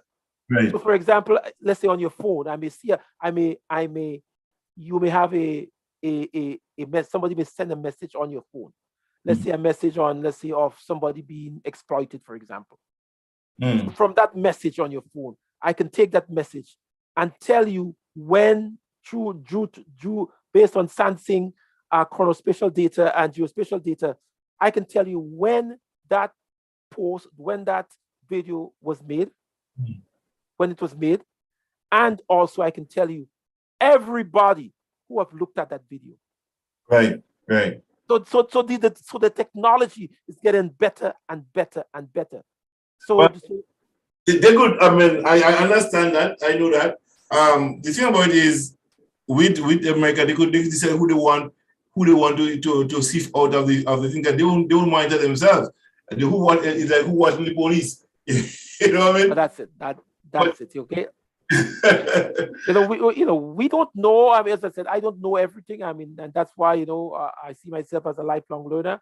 I at my age, I am trying to learn. I mean, the last month I went on an intensive training course to learn more because I didn't know enough. And as I said, there's a lot to know about more to learn about America, a lot to know about the CIA. However, we have to make sure that we leave a safer place for those who are coming up. They are younger ones. Those of us who were born in the 60s have an obligation to make the life better for our young ones. We have children. Really, definitely good. I mean, and something I want to ask you, because I see you raised some of about the Guyana fishermen. What rate is our fishermen really dying and getting involved in this getting caught up with this whole drug trafficking in the Trinidad water? Okay, well, drug trafficking is a thriving business in this part of the region, big business. Okay, maybe 10%, 8.7% of the drugs are being apprehended, because drug is a big business. 17 billion pounds of cocaine, of dollars come into the United States. The final destination is the United States. So, for example, what is happening? So St. Vincent is like the epicenter because they have one of the quote unquote best marijuana. So a lot of the trade from St. Vincent, because when I interviewed one of the persons in St. Vincent, this guy said that, my God, business is booming, okay? Because of the volcano, the riches in the marijuana, the new strains, etc. And obviously drugs is a big deal. But what we see is happening now is that the Venezuelan cartel, Tren de Agra, what these bigger cartels, what they're introducing now is something called spice. And spice is a new strain of marijuana, synthetic marijuana, which is cheaper and more potent. And that is what we have to be concerned about. Right. And we have always used drugs, most marijuana, and it's not going away. So we have to kind of learn to control it and learn to live with it. But is that, I mean, a lot of times we talk about marijuana as this is the deadliest drug. This is one of the most healing of the nation drug there is.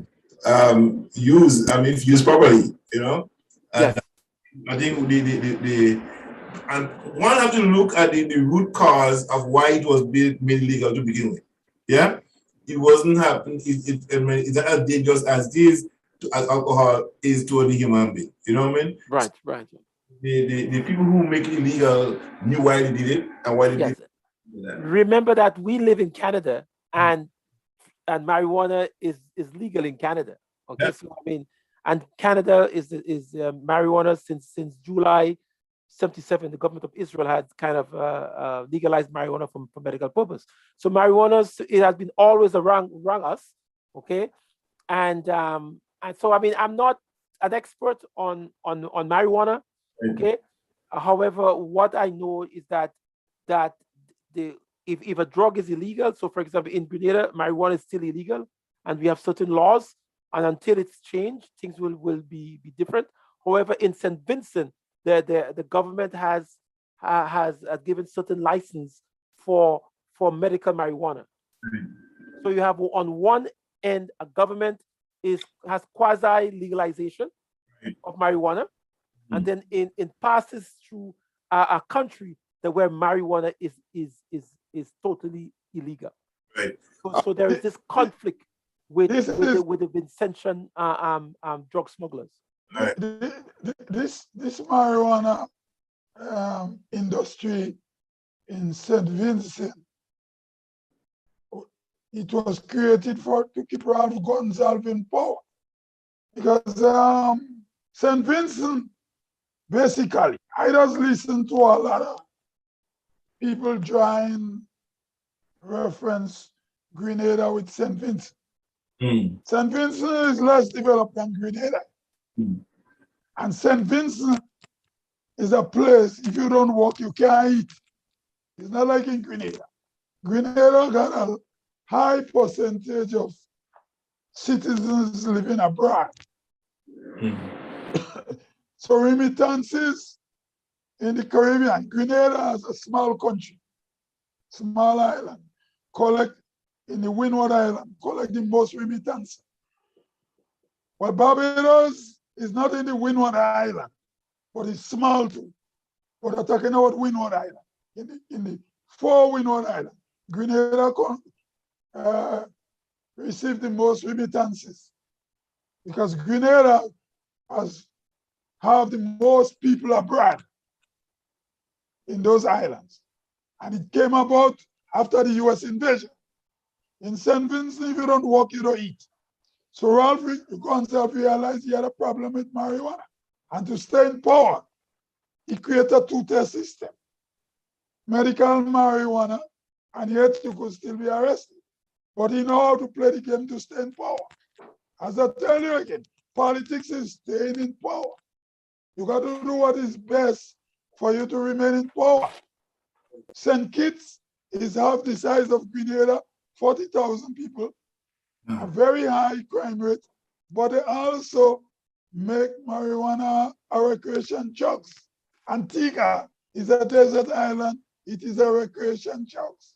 Trinidad, same thing. Barbados, same thing. Because the politicians realize you're dealing with a generation of people who smoke in marijuana. Yes, you know. So it's all politics. Look in Cuba. Yeah. Cuba is a one-party state with a dynasty. Raul Castro's daughter is very powerful in Cuba. She made the Communist Party legalize gay and lesbian because she's powerful. She's married to an Argentinian photographer. So when people talking about ideology and things, or even these countries where these leaders create socialism and so, the children and family have power over the ordinary people still. So she was able to, you could look at it. Cuba have gay parade and all this thing too. So it's all politicians look at what is in the country to keep the population to stay in power. The best interest, and that's very important. And that is the reason why, I mean, I'm not a marijuana smoker, okay, but I know the importance of marijuana, okay, and I believe that the majority of persons in prisons is drug related. So we have to make educated decisions as as I said, the reason why we do what we do is to present factual information and research for decision making. And I believe that in Grenada we should look at the data and make proper research. And if I had the opportunity, as I'm not an advisor, but if I had to advise the Grenadian government, I believe that marijuana should be decriminalized. Yes, I believe that. Wow. What a night. Well, ladies and gentlemen, we have had Dr. Pierre here, and we're hoping to have him back some other time again in the future. Always a pleasure to have you. I really do enjoy you being here, and I look forward to having more conversation on that. Yes. After the elections. After the election, yes. Yeah, and Margaret and her to join me election night here to monitor the election in Grenada and talk about what's going to happen on the 23rd. Yes. I will be going to Grenada again at the end of the month, hopefully. Okay. So I will be going to Grenada at the end of the. Well, I predict the election already. What's your prediction? Yes. The NNP going to win the election again, but NDC will perform better. Okay. This time. Okay. But they won't win the election, but they will perform better. And if the new leader is successful, he have to take full control of the party and purge it again. Yes. Are you predicting the NDC party attracts people? I'm going to tell you what happened with the NDC party. The NDC party have people in the executive order that never socialize. See, that's where we go back again, Hudson. No. Let me make my point. The problem with the NDC party, these people never socialize with ordinary people they don't know. They're not bad people, but politics doesn't suit them. Hold on. Hudson, right now, in this present party right now, who else doesn't socialize in this party right now? I don't like to call names. Why you listen? Politics is a thing. Politics is a thing. You have to be like magnet and nail. Okay. Magnet and nail. You have to connect. Mr. George, I want to ask you. I want to know if our thoughts are the same. Are you predicting 11-4 or 8-7? Which one are you predicting? I put it between 12-3, 11-4. 12-3 or 11-4 in favor of the NNP. So I'm not giving my. I believe the NNP could win Carrick's seat, one seat in St. Patrick, and if people in St. David put pride into the new guy, he could win the seat. And in the south of the island, we'll have a tough fight. Okay, then. I think the Nimrod guy go win that seat where Tobias come out. And the reason why he go win it, he is a guy, before in politics, he was into the people already. As I tell you, politics is connected. So he had a connection already. So I put the election in favor of the NNP. The election will be either 11-4 or 12-3. Okay, then. So that's my opinion. Right. That's very good because the NNP go win the election. We have to record this because we're making predictions. But What do you think about 11-4? How strong 11-4 is for you? What percentage you think that 11-4 would be? Well, the 11-4 will be a script. It wouldn't be on a big margin. But the NDC going to get some swing vote. Right. So you how much? So you're predicting? Well, don't say. Okay. So 11. What's about 10-5? What's your view on 10-5? No, 11-4. You see, one of the things we didn't talk about, NNP strength is single mothers. Well, NNP strength, single mothers. Single mothers. Yes. You see, our society, Caribbean society, we don't write about our society. There is a breakdown in relationship between male and female. Men are breeding women and go. And these women, a mother always care about the children. It's a survival instinct. Yes. So whether it's the Bushinders do or how they just get their money, they're getting something more from the NNP. Right. And that is this is scientifically correct, because when we interview the NNP people, as in terms of children, how much the amount of children they have. Yeah, I just listen to a lot of Grenadian. We've seen that trend that a lot of single women, especially.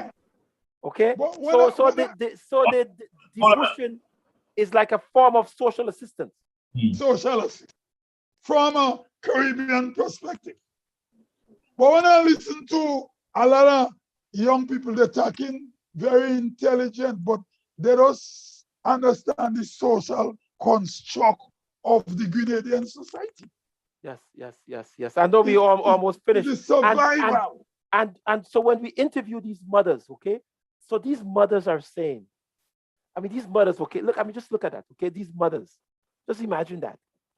You're despondent, you have many children, like most of our parents, my parents, etc.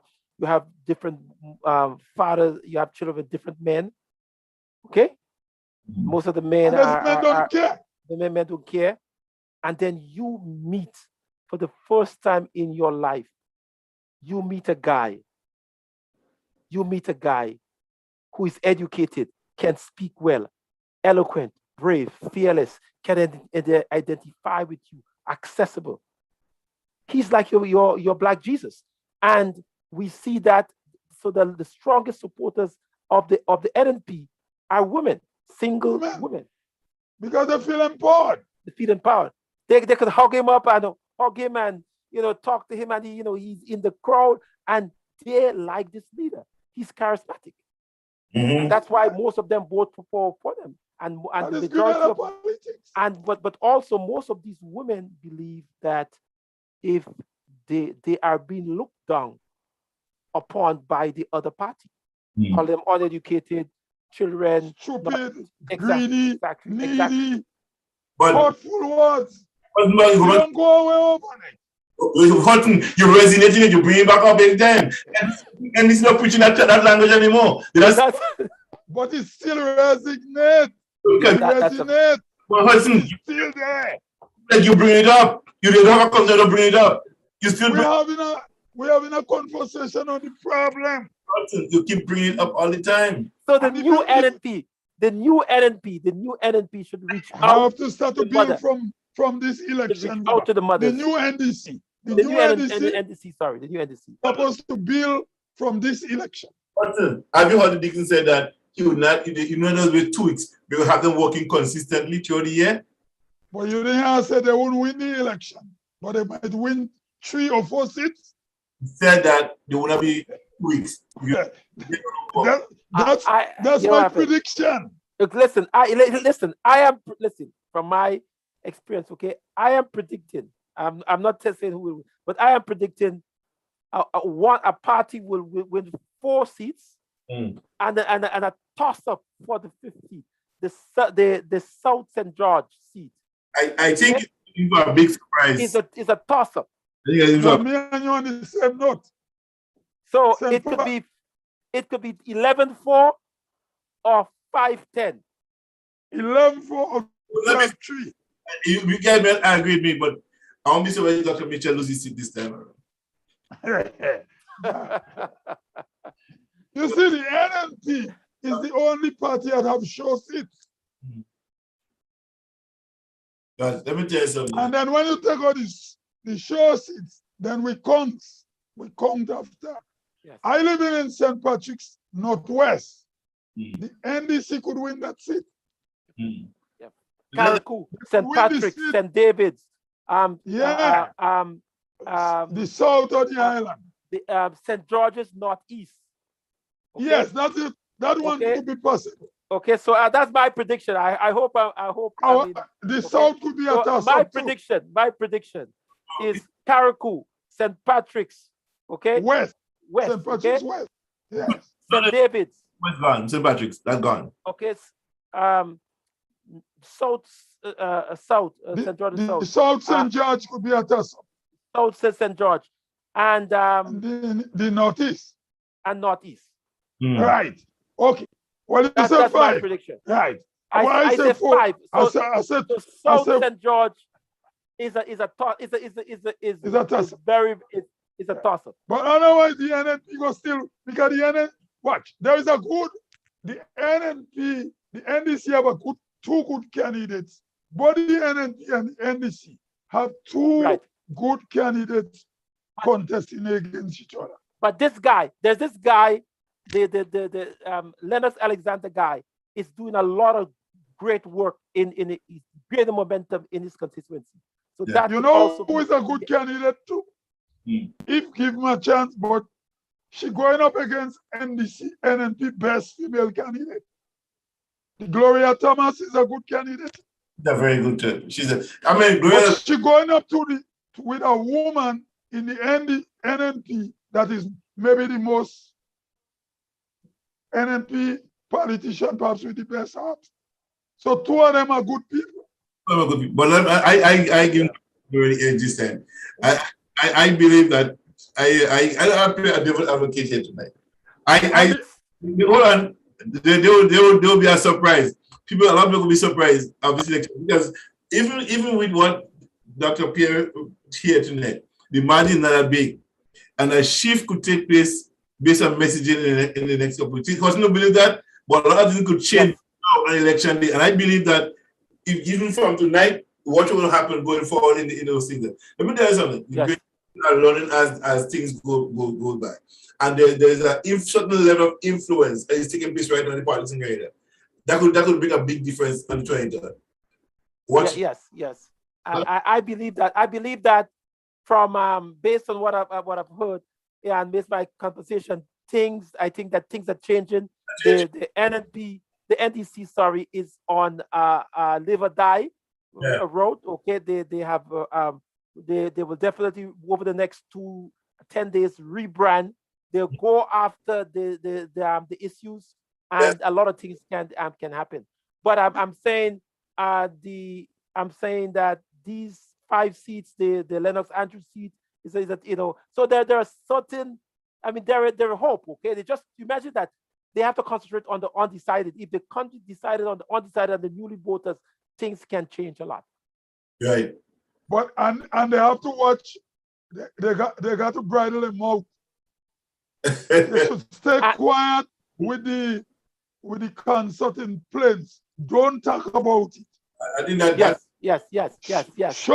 They should shut them out. We know some of them conservative. Shut the conservative mouth. Yes. And remember that people are rational people. And it does not matter if someone goes and party and wine. Doesn't mean that person is beneath you. We are black people. We have to involve everyone. Everybody. Yeah. And remember that the majority of the voters and the staunch NNP supporters are single women. Without fathers in the home. And sometimes they have kids the age from 25 to 18. These children and them still follow their mother vote.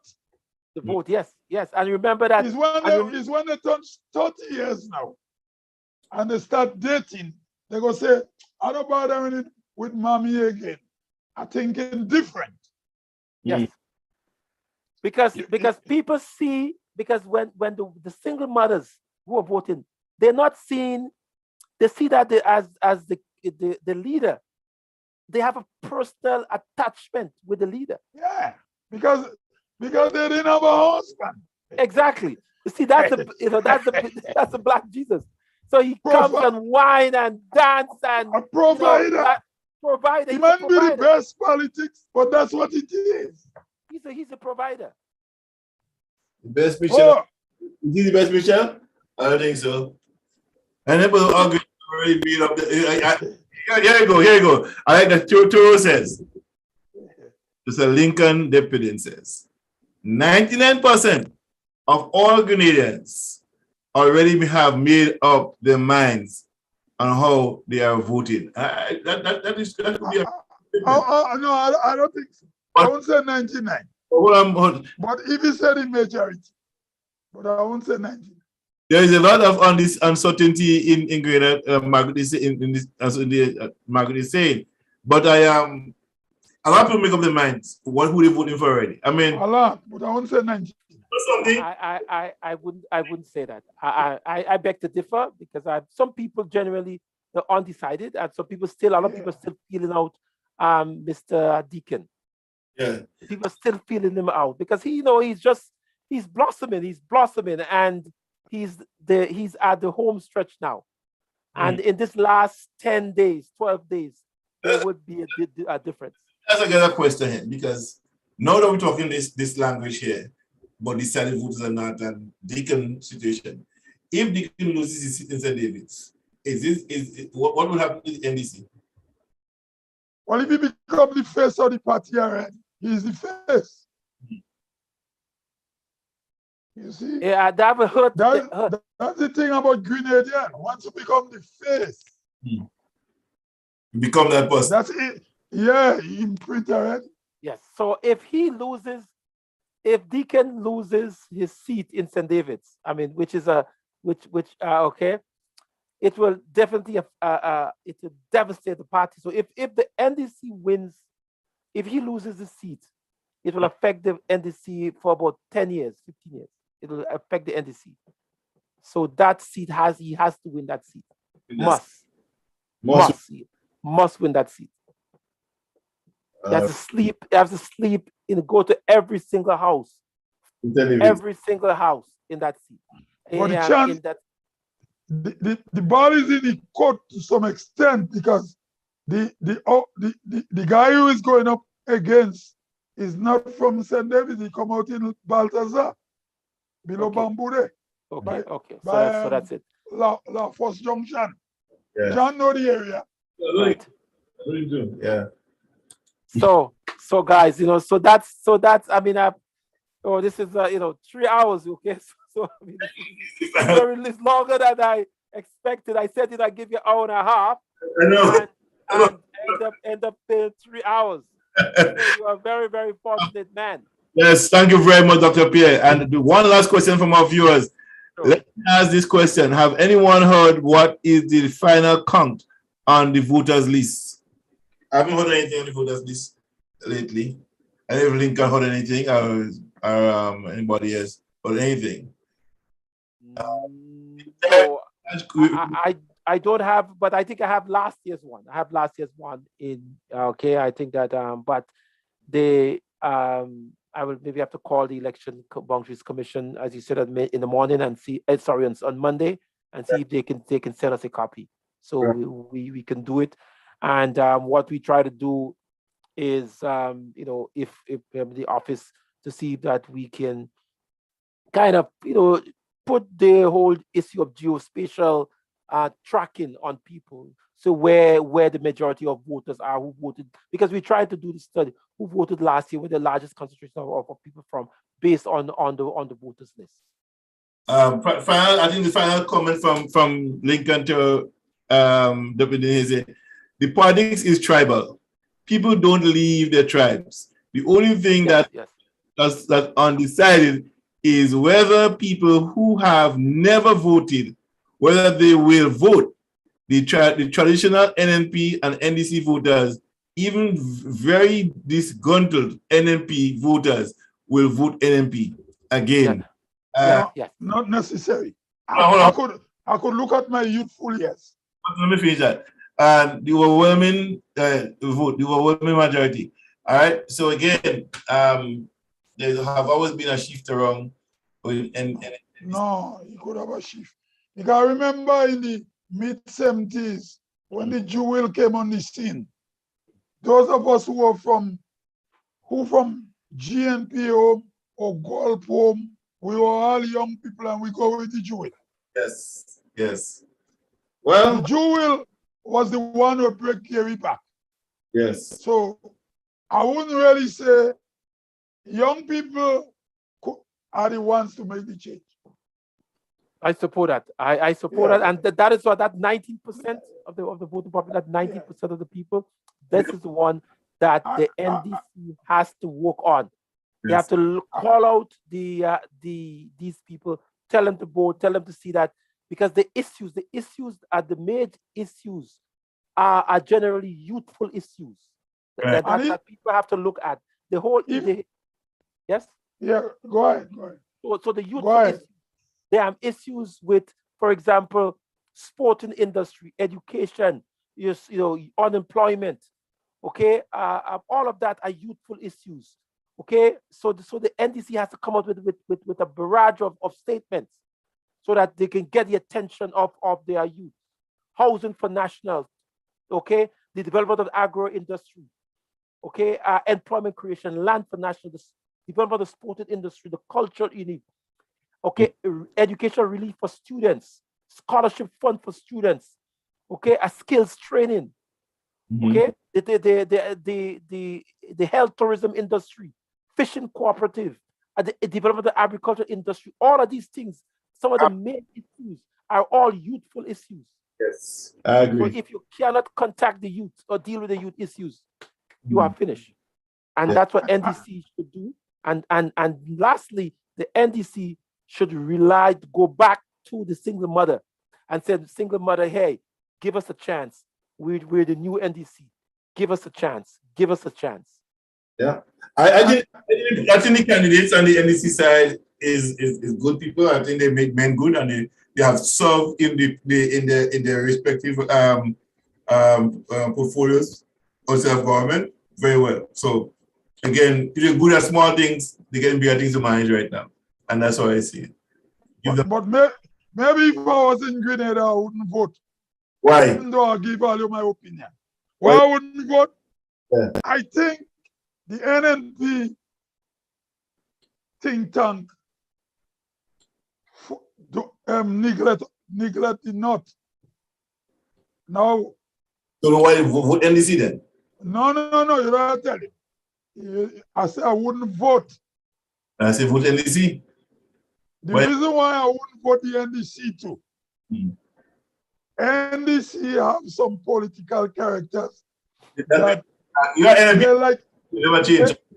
Listen. They have this technocrat way that if you give them power, they might create a think tank and they might be too pompous and they mightn't listen to people. That's my opinion. They're in the doldrum for years, and the attitude still, they're not connecting with me. But I would punish the NNP too for neglecting certain things up north. They didn't fix downtown success. So if I was in Grenada, they're not getting my vote. You see down where the water coming in there, that should have been fixed. They neglect us. This is a town. Success is a town. But I still think the NNP go win the election. All right. So if St. Patrick's people should punish the NDC and the NNP, they shouldn't vote for them this time. I don't know when. That's my opinion. But I still think they might win one seat and lose one seat. Okay, one last question. Do you believe that the voting district should be expanded from 15 to, let's say, 19? No, it should be 16. They should split St. David in two. No, I think you said yes. You reduce. Yes. No, you should have St. David's need to be split in two. Why? Because he have a very large percentage of vote. Mm. If you look at the list, Yes. it needs to be split. Yeah. Actually, that is because that is what some of the concerns of voters. They say that St. David's should be split. Mm. Yes. You're very good. I mean, this guy you have it on the ball. Yeah, that People believe that split in two. Yes. And the thing with St. David is the parish that influenced by two parishes. Northern St. David is influenced by St. Andrew. Yes. And the southern part is influenced by St. George parish. Mm. They should split it in two. Yes. Or what someone split it in so if it's St. David, so people believe that what is St. David? Yeah, it should have been split into. Give them its own tongue. Give them a tongue. And promise him and build a tongue in St. David. That's what he should do if he's a smart politician. Exactly. He should lay out a plan for a tongue. In the first, he should have his first 100 days. Yes, a tongue. His first 100 days, he will build a when you want to become a political leader, you got to build a base. Yeah. This is something he missed. If he didn't say it, I don't know if he said it. He should promise the people that. Yes. So people want, for some strange reason, people want a tongue in St. David's. Yeah, there was a leader in Africa, President Banda of Malawi. He went to school under a tree. I think it was a mango tree or something. In a rural area. And when he turned president, he built a school under the tree. Yes. You see? Yeah. So no change, the NDC guy have something in the court. Yes. Yeah. So that's his biggest influence is that he has to promise the people. He has to promise the people that when in my first 100 days, my first year in office, I will make sure that St. David gets a tongue. Yeah. Because Kit Mitchell transforms St. George parish. You got to transform St. David. Of course, he did. He has to transform St. David. St. David has to have a tongue. It's road. It has buildings. A tongue in St. David's. Yeah. You build a tongue in St. David, man. St. David. That's it. Well, anyway. Yes. We go talk again, man. That is very interesting. This is, oh my God. But remember my starter. 11-3 or 12-4. All right. Okay, Mark with them. 11-3 or 12-4. I'm going all out, and I think it doesn't need a seat. You said 11, no, 11-3. 11-3 Canada. Between 11-4. 11 or 12, 3 or 4. So 11-4. Okay. Or 12-3. 12-3. What's about 8-7? What's about 8-7? No. 10-5. You see, the reason why you wouldn't be 8-7, the NNP might still win that seat in St. Andrew Northeast. Yeah. It's a kind of tough seat to win, though. Okay. What's about 15-0? 15-0. No. The NDC go win seat this time. Good. They will win seat this time. This year will be NDC. They won't get 15 this year. I watch it. I know Taro would agree with that, but I think Dr. Kito will lose his seat this time. Dr. Kit, have you ever visited the Northwest? No, I haven't been there, but I am predicting that. That's my prediction that he's gonna lose his seat. No, Kit can't lose his seat. Okay, we go see. Well, anyway. The Kit had vision for the south of the island and he delivered. Whether you guys agree or not. Let's see like 20 so maybe in future we need a leader with a next vision for our area. So that's why that's why I had to vote NDC. So NDC has to come up with a vision for St. David. NDC has some people in politics who should vacate politics. Politics don't suit them. Hudson, you have a new 15 people. You're talking about the old people still. New 15 people. 15 people. New. And they don't have interpersonal relation skills dealing with ordinary people. So they should vacate politics. Hudson. Watch what you're saying. Okay? David Andrew, Tessa, Gloria, Toast, right? St. Anne's alone. They are grassroots people. Don't come at them, they're not interacting people. No. You know, I tell you, I told you they have some good candidates. But when, after that election, they have the leader, if you win a city, you have to do a cleansing again to attract me. What you do? What because you can't. The party need a next. Anyway, we're going to talk on next time. Let me go to bed. Have a good night. Yeah, have a good night. Just Hudson? No. Let's close. We close. I close. Let's leave that for next time. Let's leave it for next time. Go ahead, go. Leave it there next time. We will talk again. You'll be that cultural St. Patrick's. No, St. Patrick's, we just cultural people, naturally.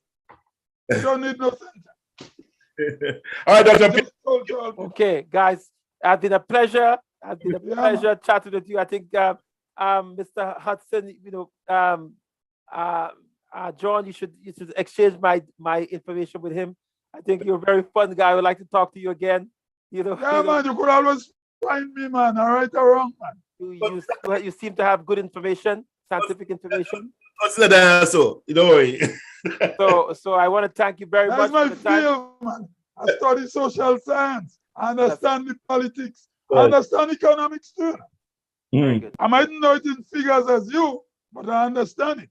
Okay, my brother. I study social science. Well, once again, guys, it's been a pleasure. And I have to go. Okay? Anyway, thank you very much. Yeah, man. Have a good night. Thank you, my brothers. Thank you to the listening audience. All right. Thank you very much. And to join you tomorrow morning. And Caribbean Connection tomorrow morning at 10:30, 10 o'clock tomorrow. Thank you. Have a good day. Nice, bye. Bye now. One love. Thanks. Thank you so much, man. Thanks. All right. Yes.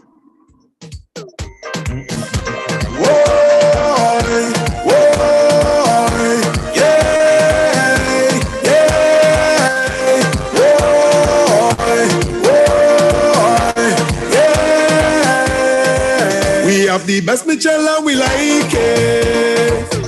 Young, intelligent and a vibe. The best Mitchell and we like it. This Mitchell ain't go feed you no lie. We have the best Mitchell and we like it. Young, intelligent and a vibe. The best Mitchell and we like it. This Mitchell ain't go feed you no lie. Oh gosh, speaking intelligent, wow, he's so magnificent. Oh gosh, the people he represent, yes, and he will not relent. Oh gosh, the country about heart, not an opinion, that is a fact. With the king, the future real bright. Go vote, go vote, go vote, go vote. We vote in the heart, the heart, the heart, the heart. Go vote, go vote, go vote, go vote. All right. Stick it right by the heart. We have the best Mitchell and we like it. Young, intelligent and a vibe. The best Mitchell and we like it. This Mitchell ain't go fit you no lie. We have the best Mitchell and we like it. Young, intelligent and a vibe. The best Mitchell and we like it. This Mitchell ain't gon' feed you no lie. Voting Deacon for Prime Minister, oh, for a prosperous Grenada. Let's travel this path together, oh. We thinking on our side, the future real bright. Go vote, go vote, go vote, go vote. We vote in the heart, the heart, the heart, the heart. Go vote, go vote. Go vote, go vote. All right, stick it right by the heart. We have the best Mitchell and we like it. Young, intelligent.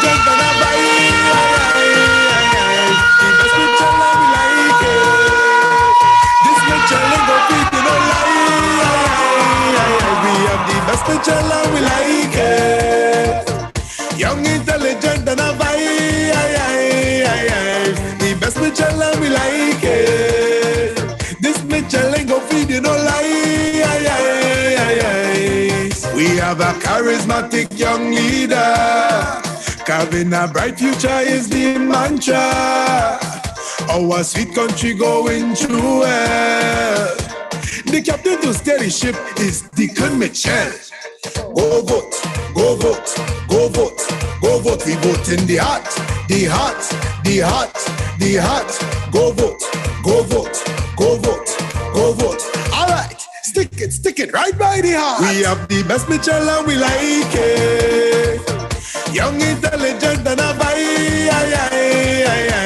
The best Mitchell and we like it.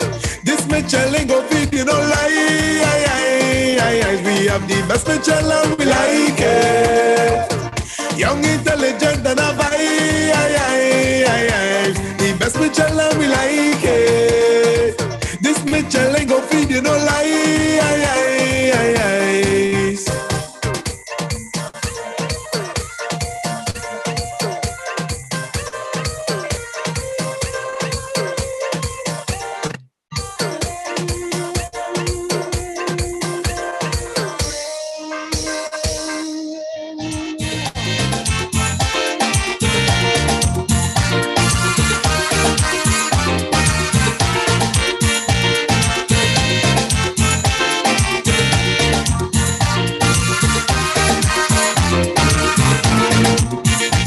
Yes, you gotta stand up for something or fall for nothing.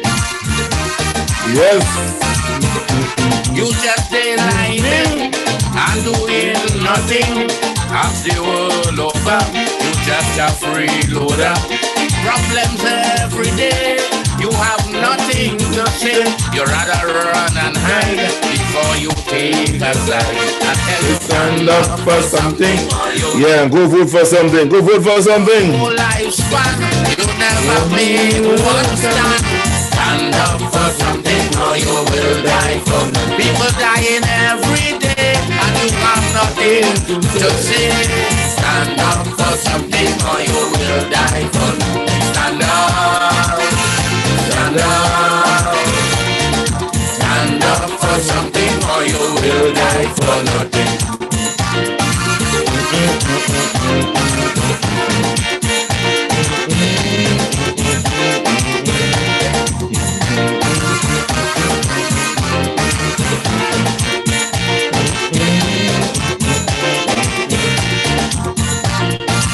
Yes, Tony, thank you very much for dropping in. Copper Nuts, Margaret Francis, Hudson George, Dr. Pierce. Workers out striking. Black. Thank you guys so much for being part of this session. Or you join the fight, you rather break. Join us tomorrow morning right here on Gemfm with Delbert Batiste and Texman Warren. Caribbean Connections.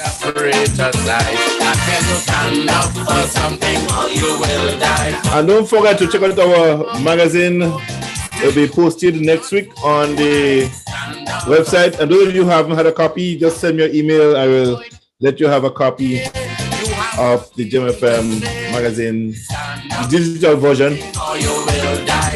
If you're looking to post or to advertise with us, feel free to send us a line at gemfm.ca@gmail.com. Again, this is gemfm.ca@gmail.com. And if you're interested in becoming an advertising partner, please feel free to check us out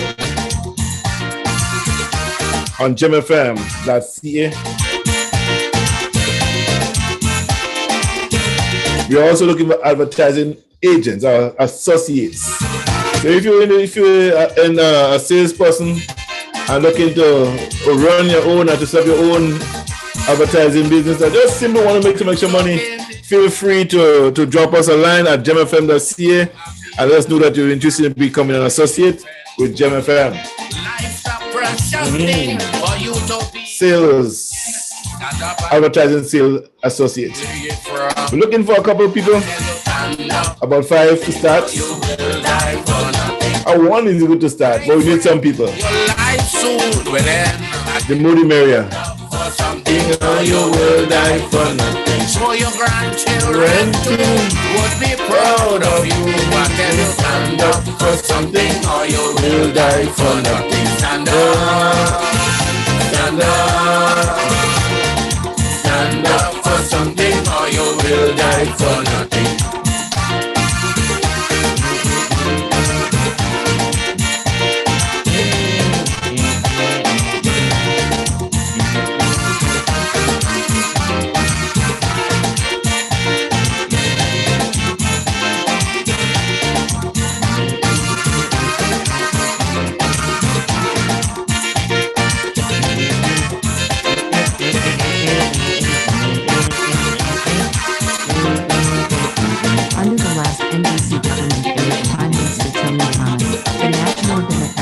Security University of the West Indies campus for Hope in St. Andrew.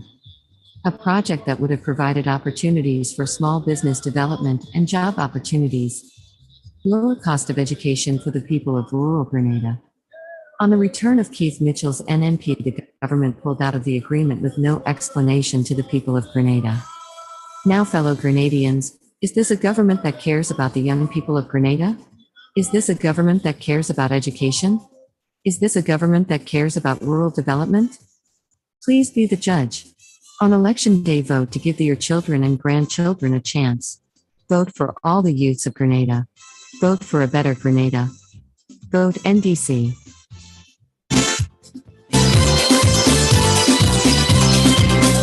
Our Prime Minister, a dictator.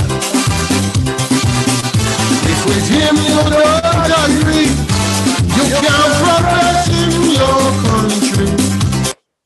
Yes, that was 7 minutes. But nevertheless, we got one more song.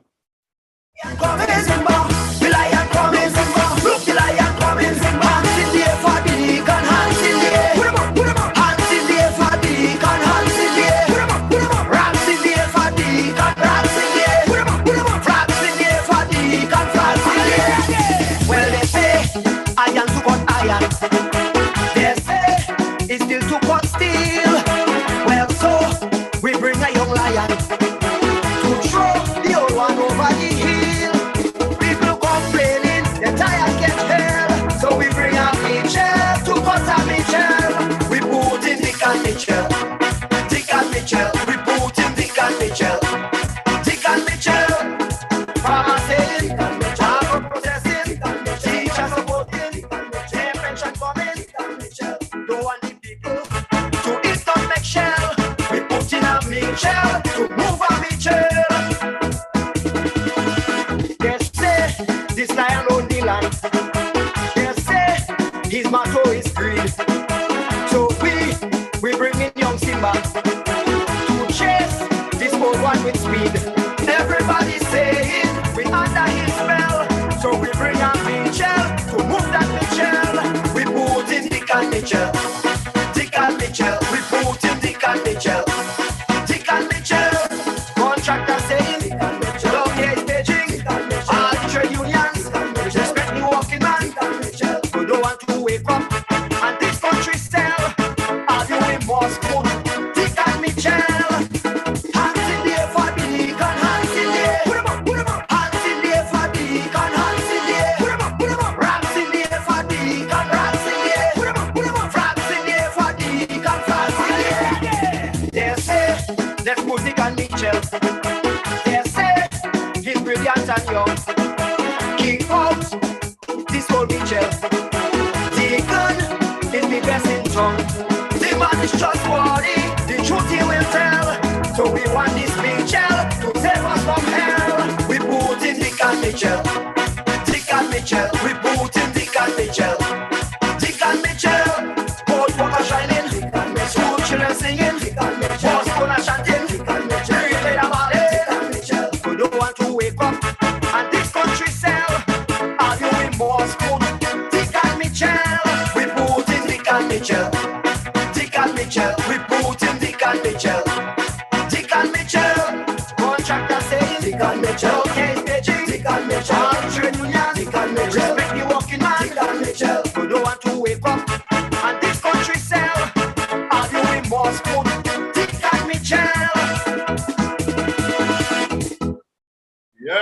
Peter Mitchell.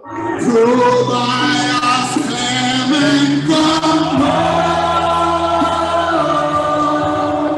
honestly, tenderly, keep Mitchell's calling to the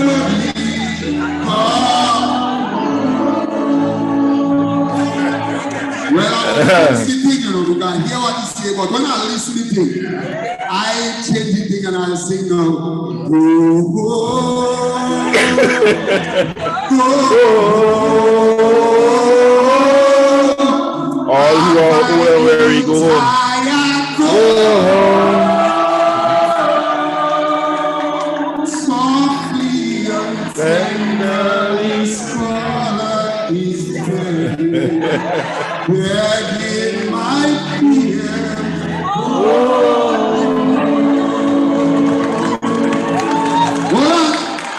I hear you saying some things on the platform, and they make me very scared. Playing you crying for Tobias Clement, I find you losing you. Go home. You still believe you will win? What's wrong with you, man?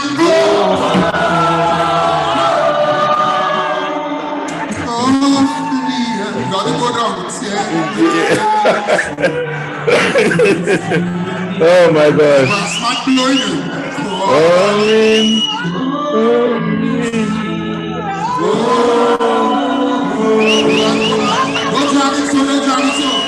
You should be home in your nice sweet bed, resting and shaking a glass. Instead, you'd be on that damn platform, crossing and playing me. Go, go.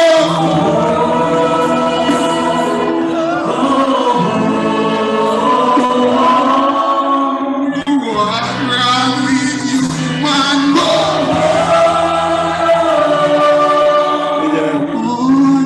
You have to go down.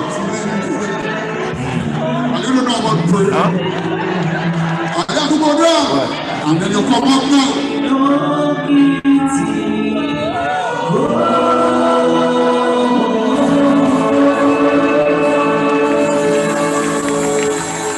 And we want more.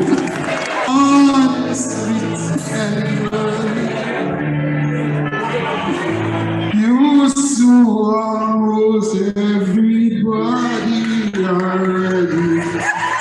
But I hear you calling man Susu. Well, if he is Susu, then you are a Chinese. And your new name is Sui.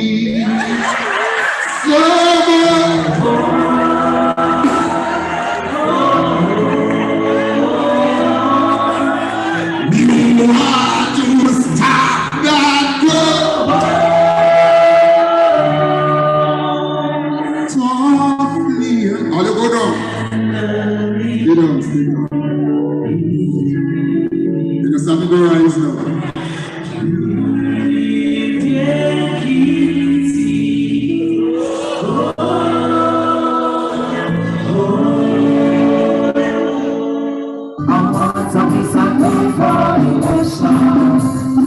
Tell me, Selma, right now I'm behaving because I like the cake with photo twice in.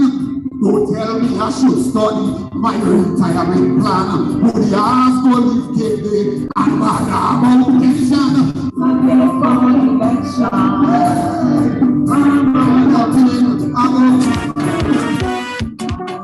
First Samuel, chapter 17, verse 45.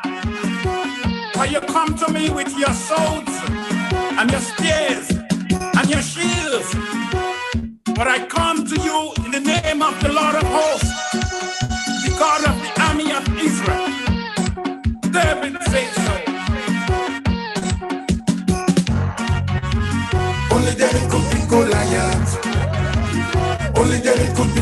Goliath. Only David could beat Goliath. Only David could beat Goliath. David and you, oh.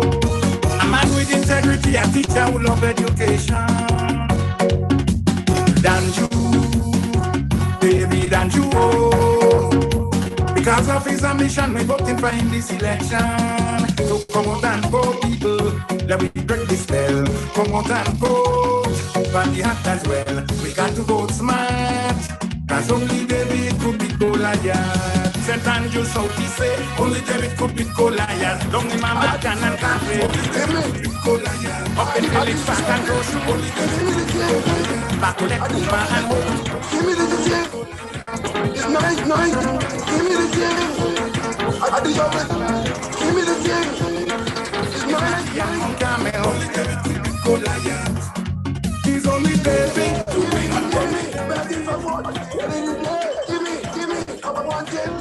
Only David to win, only David to win, only David. Only David could beat Goliath. Only David could beat Goliath. Only David could beat Goliath. Only David could beat Goliath. St. Andrew Southeast, St. Andrew Southeast, oh. Time to vote for a man with vision and who love his nation. St. Andrew Southeast, St. Andrew Southeast, oh. Time to vote on Goliath and the whole administration. Come out and vote, people, for David and you. Come out and show support, that's the man for you. All the lies and old talk. Tell Goliath we tired with that. St. Andrew South, he say, only David could beat Goliath. Down in Mama Can and Cafe, only David could beat Goliath. Up in Felix Park and Roche, only David could beat Goliath. Back to let Kuma and Hope, only David could beat Goliath. Up in Telescope and Grenville, only David could beat Goliath. Bush Royal and Battle Hill, only David could beat Goliath. Suki's Mahi and Mount Carmel, only David could beat Goliath. He's only David, only go be Okay, my children, I say something tell me 2022 election will be great. You have a well-educated young man against a lion without no teeth. The lion soft like a tissue. He cannot talk about the issue. So the only thing he can promise you is what? Ice cream and cake. All you gonna be ice cream and cake. All you gonna be ice cream and cake. Only promise ice cream and cake. Only ice cream and cake. All you gonna be ice cream and cake. All you gonna be ice cream and cake. Only promise ice cream and cake. Only BBA. I find them moving like they think that Grenadiers illiterate. They give you all kind of bamboo and you should just run with it. Your children don't have no future. They are never gonna make you suffer. The lion said that they hungry mouth, so let them wait for the ice cream and cake. All you gonna be ice cream and cake. All you gonna be ice cream and cake. Only promise ice cream and cake. Only BBA. Ice cream and cake. All you gonna be ice cream and cake. All you gonna be ice cream and cake.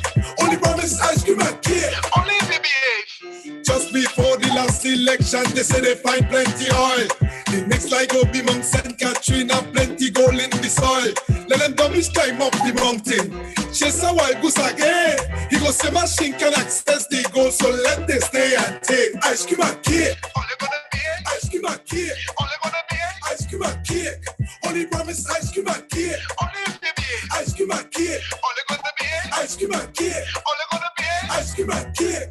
Only promise ice cream and cake. Only baby. I sit on the only pushing my canal, telling the people, call him Susan, you're the leader, act like a big man. Just show them your fucking finger. Represent with your fucking finger. For and all, for all one. I can feel it in my gut. Them two giants from the north. You see on election day. Them two going all the way. Joseph Andal and Dennis Cornwall. One very intelligent, perfect man to represent. Joseph Andal and Dennis Cornwall. The other is capable, as of a top DP, Joseph Andal, and Dennis Canwall. Time to end the suffering, let we start the bell on in. Who we voting? Voting NDC. Who we voting? Voting NDC. St. Patrick's West. Voting NDC. St. Patrick's East. Voting NDC. Voting for we future, so healthcare go better, and for agriculture to be at the center. For us to get rid of all of the strife, the substance overhype. How you come? How you come? Voting NDC. Just show them your voting finger. Voting NDC. Represent your voting finger. Voting NDC. For Cornwall. I can feel it inside me. Can feel it inside me. Change is coming finally. Change coming finally. The historic capital. Historic capital is going to stand up tall. Stand up tall. Joseph Andal and Dennis Canwall.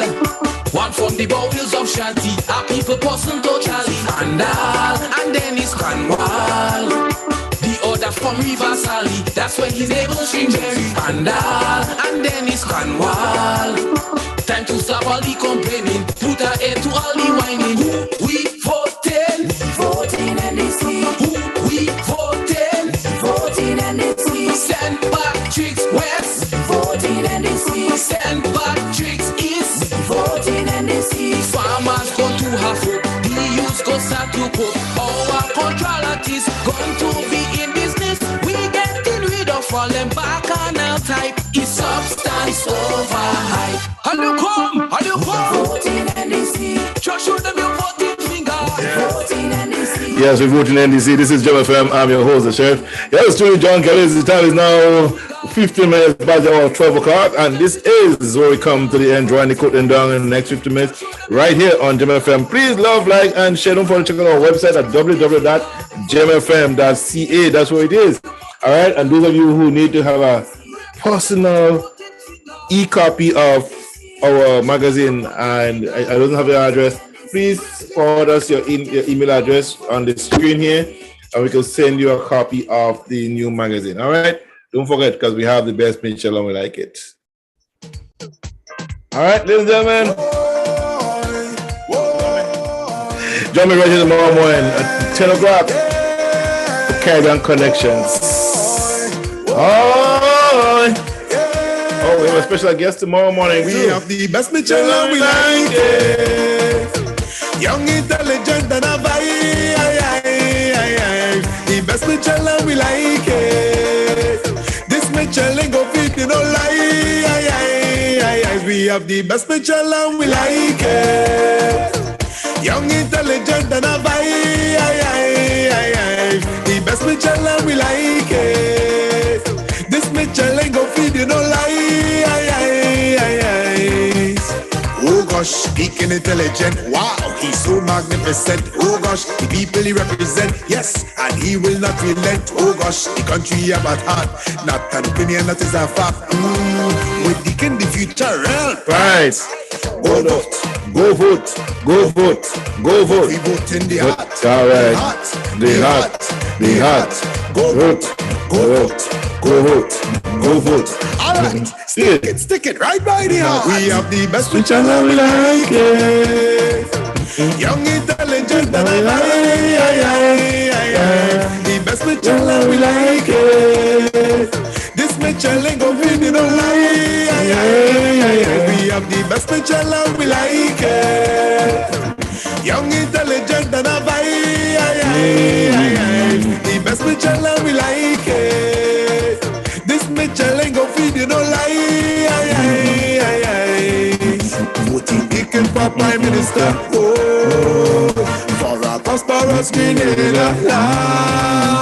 Let's travel this part together. Oh, we're thinking on our side, the future real right.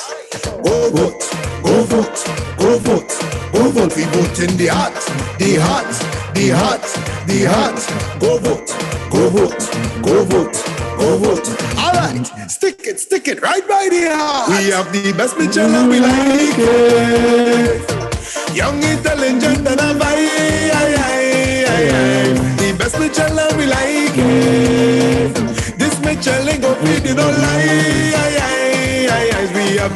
Mitchell and we like it. Young, intelligent and a the best Mitchell and we like it. Oh yes. This Mitchell ain't gon' feed you no lie. We have a charismatic young leader.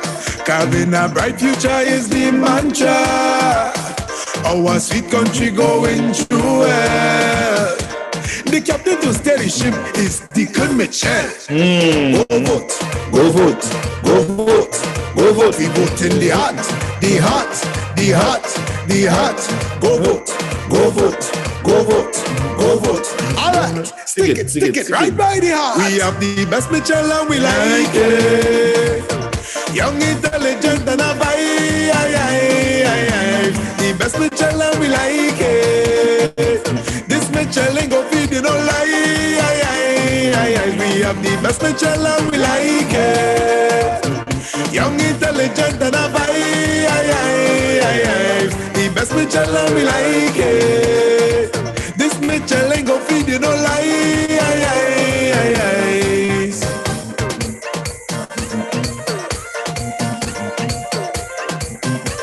Yes, we got the best Mitchell, and we like it. Do you? Yes, we got the best Mitchell, and we like it. Well, those of you in Greater Carriacou and Petite Martinique, as it is, election is coming soon, and I expect you to go there and cast your vote for the party of your choice. And you have to listen carefully. Don't just, it's substance overhyped, they say, right? So listen to the candidates carefully and govern yourself accordingly. Yes? Yes, we want change, but you gotta know what you're changing to. All right, so pay attention, listen to both sides, and cast your vote accordingly. All right, if you know what you're getting, what you have is not what you want, then vote for what you want. Change it. I think it's Mahatma Gandhi said, become the change that you want to see, and that change you want to see, what it become is voting in that case. So make the change that you want to see happen. It begins with you.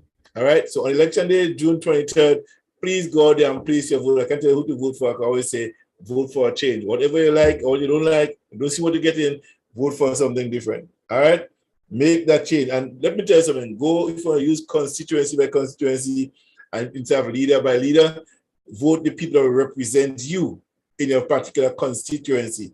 Stack up one against the other and see who match up best for you, who could make a difference for you, who will not make a difference for you, and who could make a better difference for you going forward. You have to decide that. The choice is yours. Election is for and by the people. It's democracy. It is the process. Election is the process to implement and to govern yourself in a democratic society. That's what they ask for. So give the people what they want. And if you know what you want, go and vote what you don't want. Yes? So the choice is yours.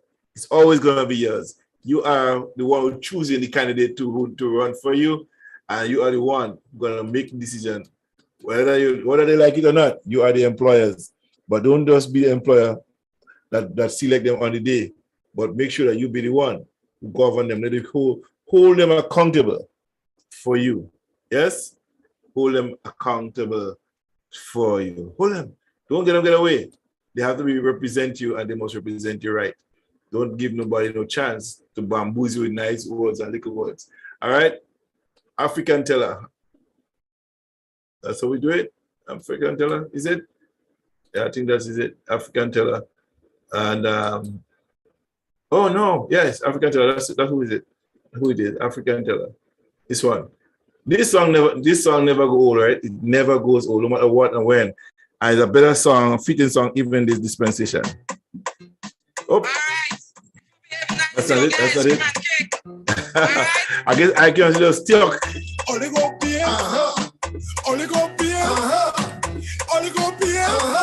Where's my song? Why is that going over? Something tell me 2022 election will be great. You have a well-educated young man against okay, here you lion without no teeth. The lion soft like a dish. Well, I want to see this. Inflation.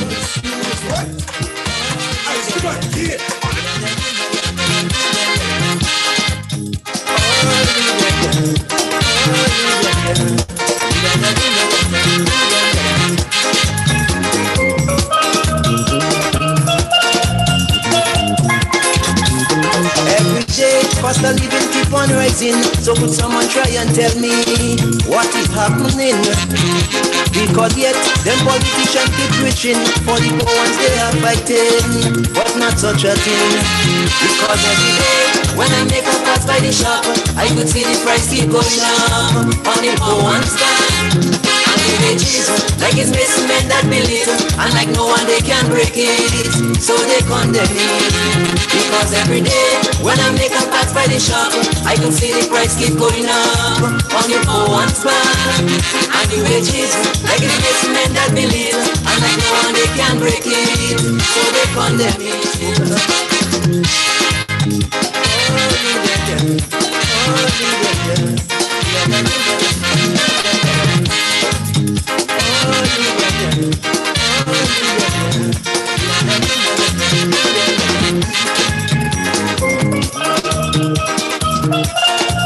Yes, Dory, the time is now 25 minutes past the hour. One more song and we ought to hear. Well, if this is in the interest of the poor ones, I would not like to see it in the interest of the rich ones. Because they is the one I see keep on owning, while the poor ones keep on grunting, suffering and dying. Because every day when I make a pass by the shop, I could see the price keep going up on the poor ones land. And the wages, like it's missing men that believe, and like no one they can break it, so they condemn me. Because every day when I make a pass by the shop, I could see the price keep going up on the poor ones land. And the wages, like it's missing men that believe, and like no one they can break it, so they condemn me.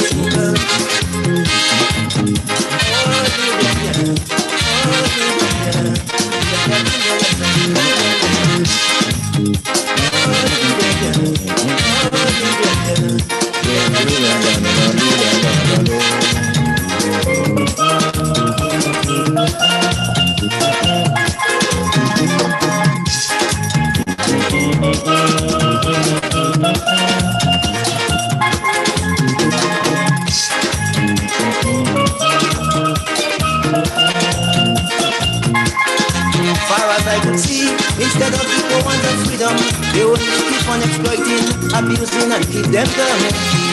Because we have to work so hard to own something, while some men only sit down repeating, laughing and building. Because every day when I make a pass by the shop, I could see the price keep going up on the poor ones land.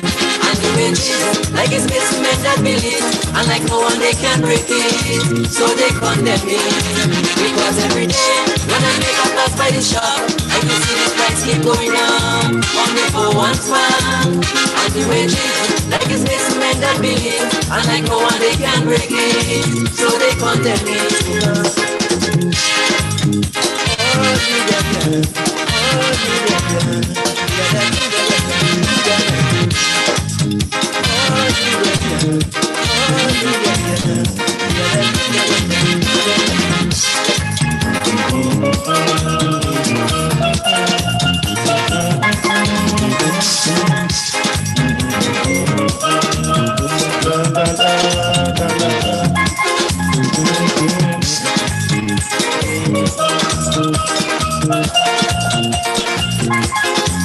Yes.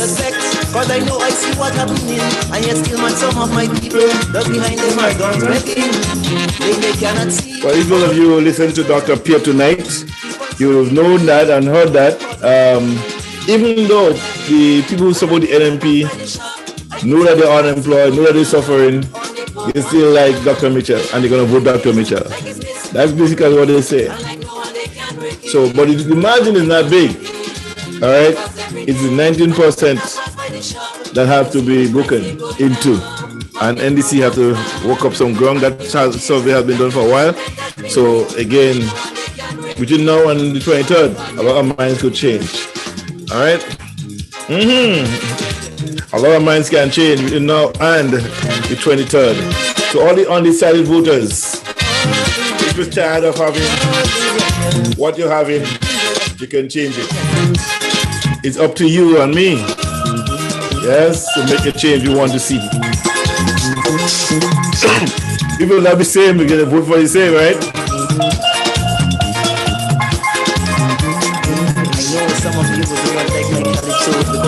opportunity. But I do know the time will come when you of yourself will recognize what I am doing towards the poor ones. So I do hope this message will go floating in the air as a natural penetration towards the ears of all the leaders throughout the world, so that they can see the needs of the poor ones. This is something coming from the man of truth, better known as the man African teller. Chanting with the power of Jah Rastafari, Selassie I the first. Hey!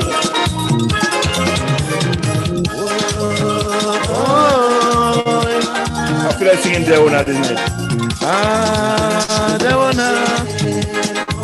Tell her, I tell you.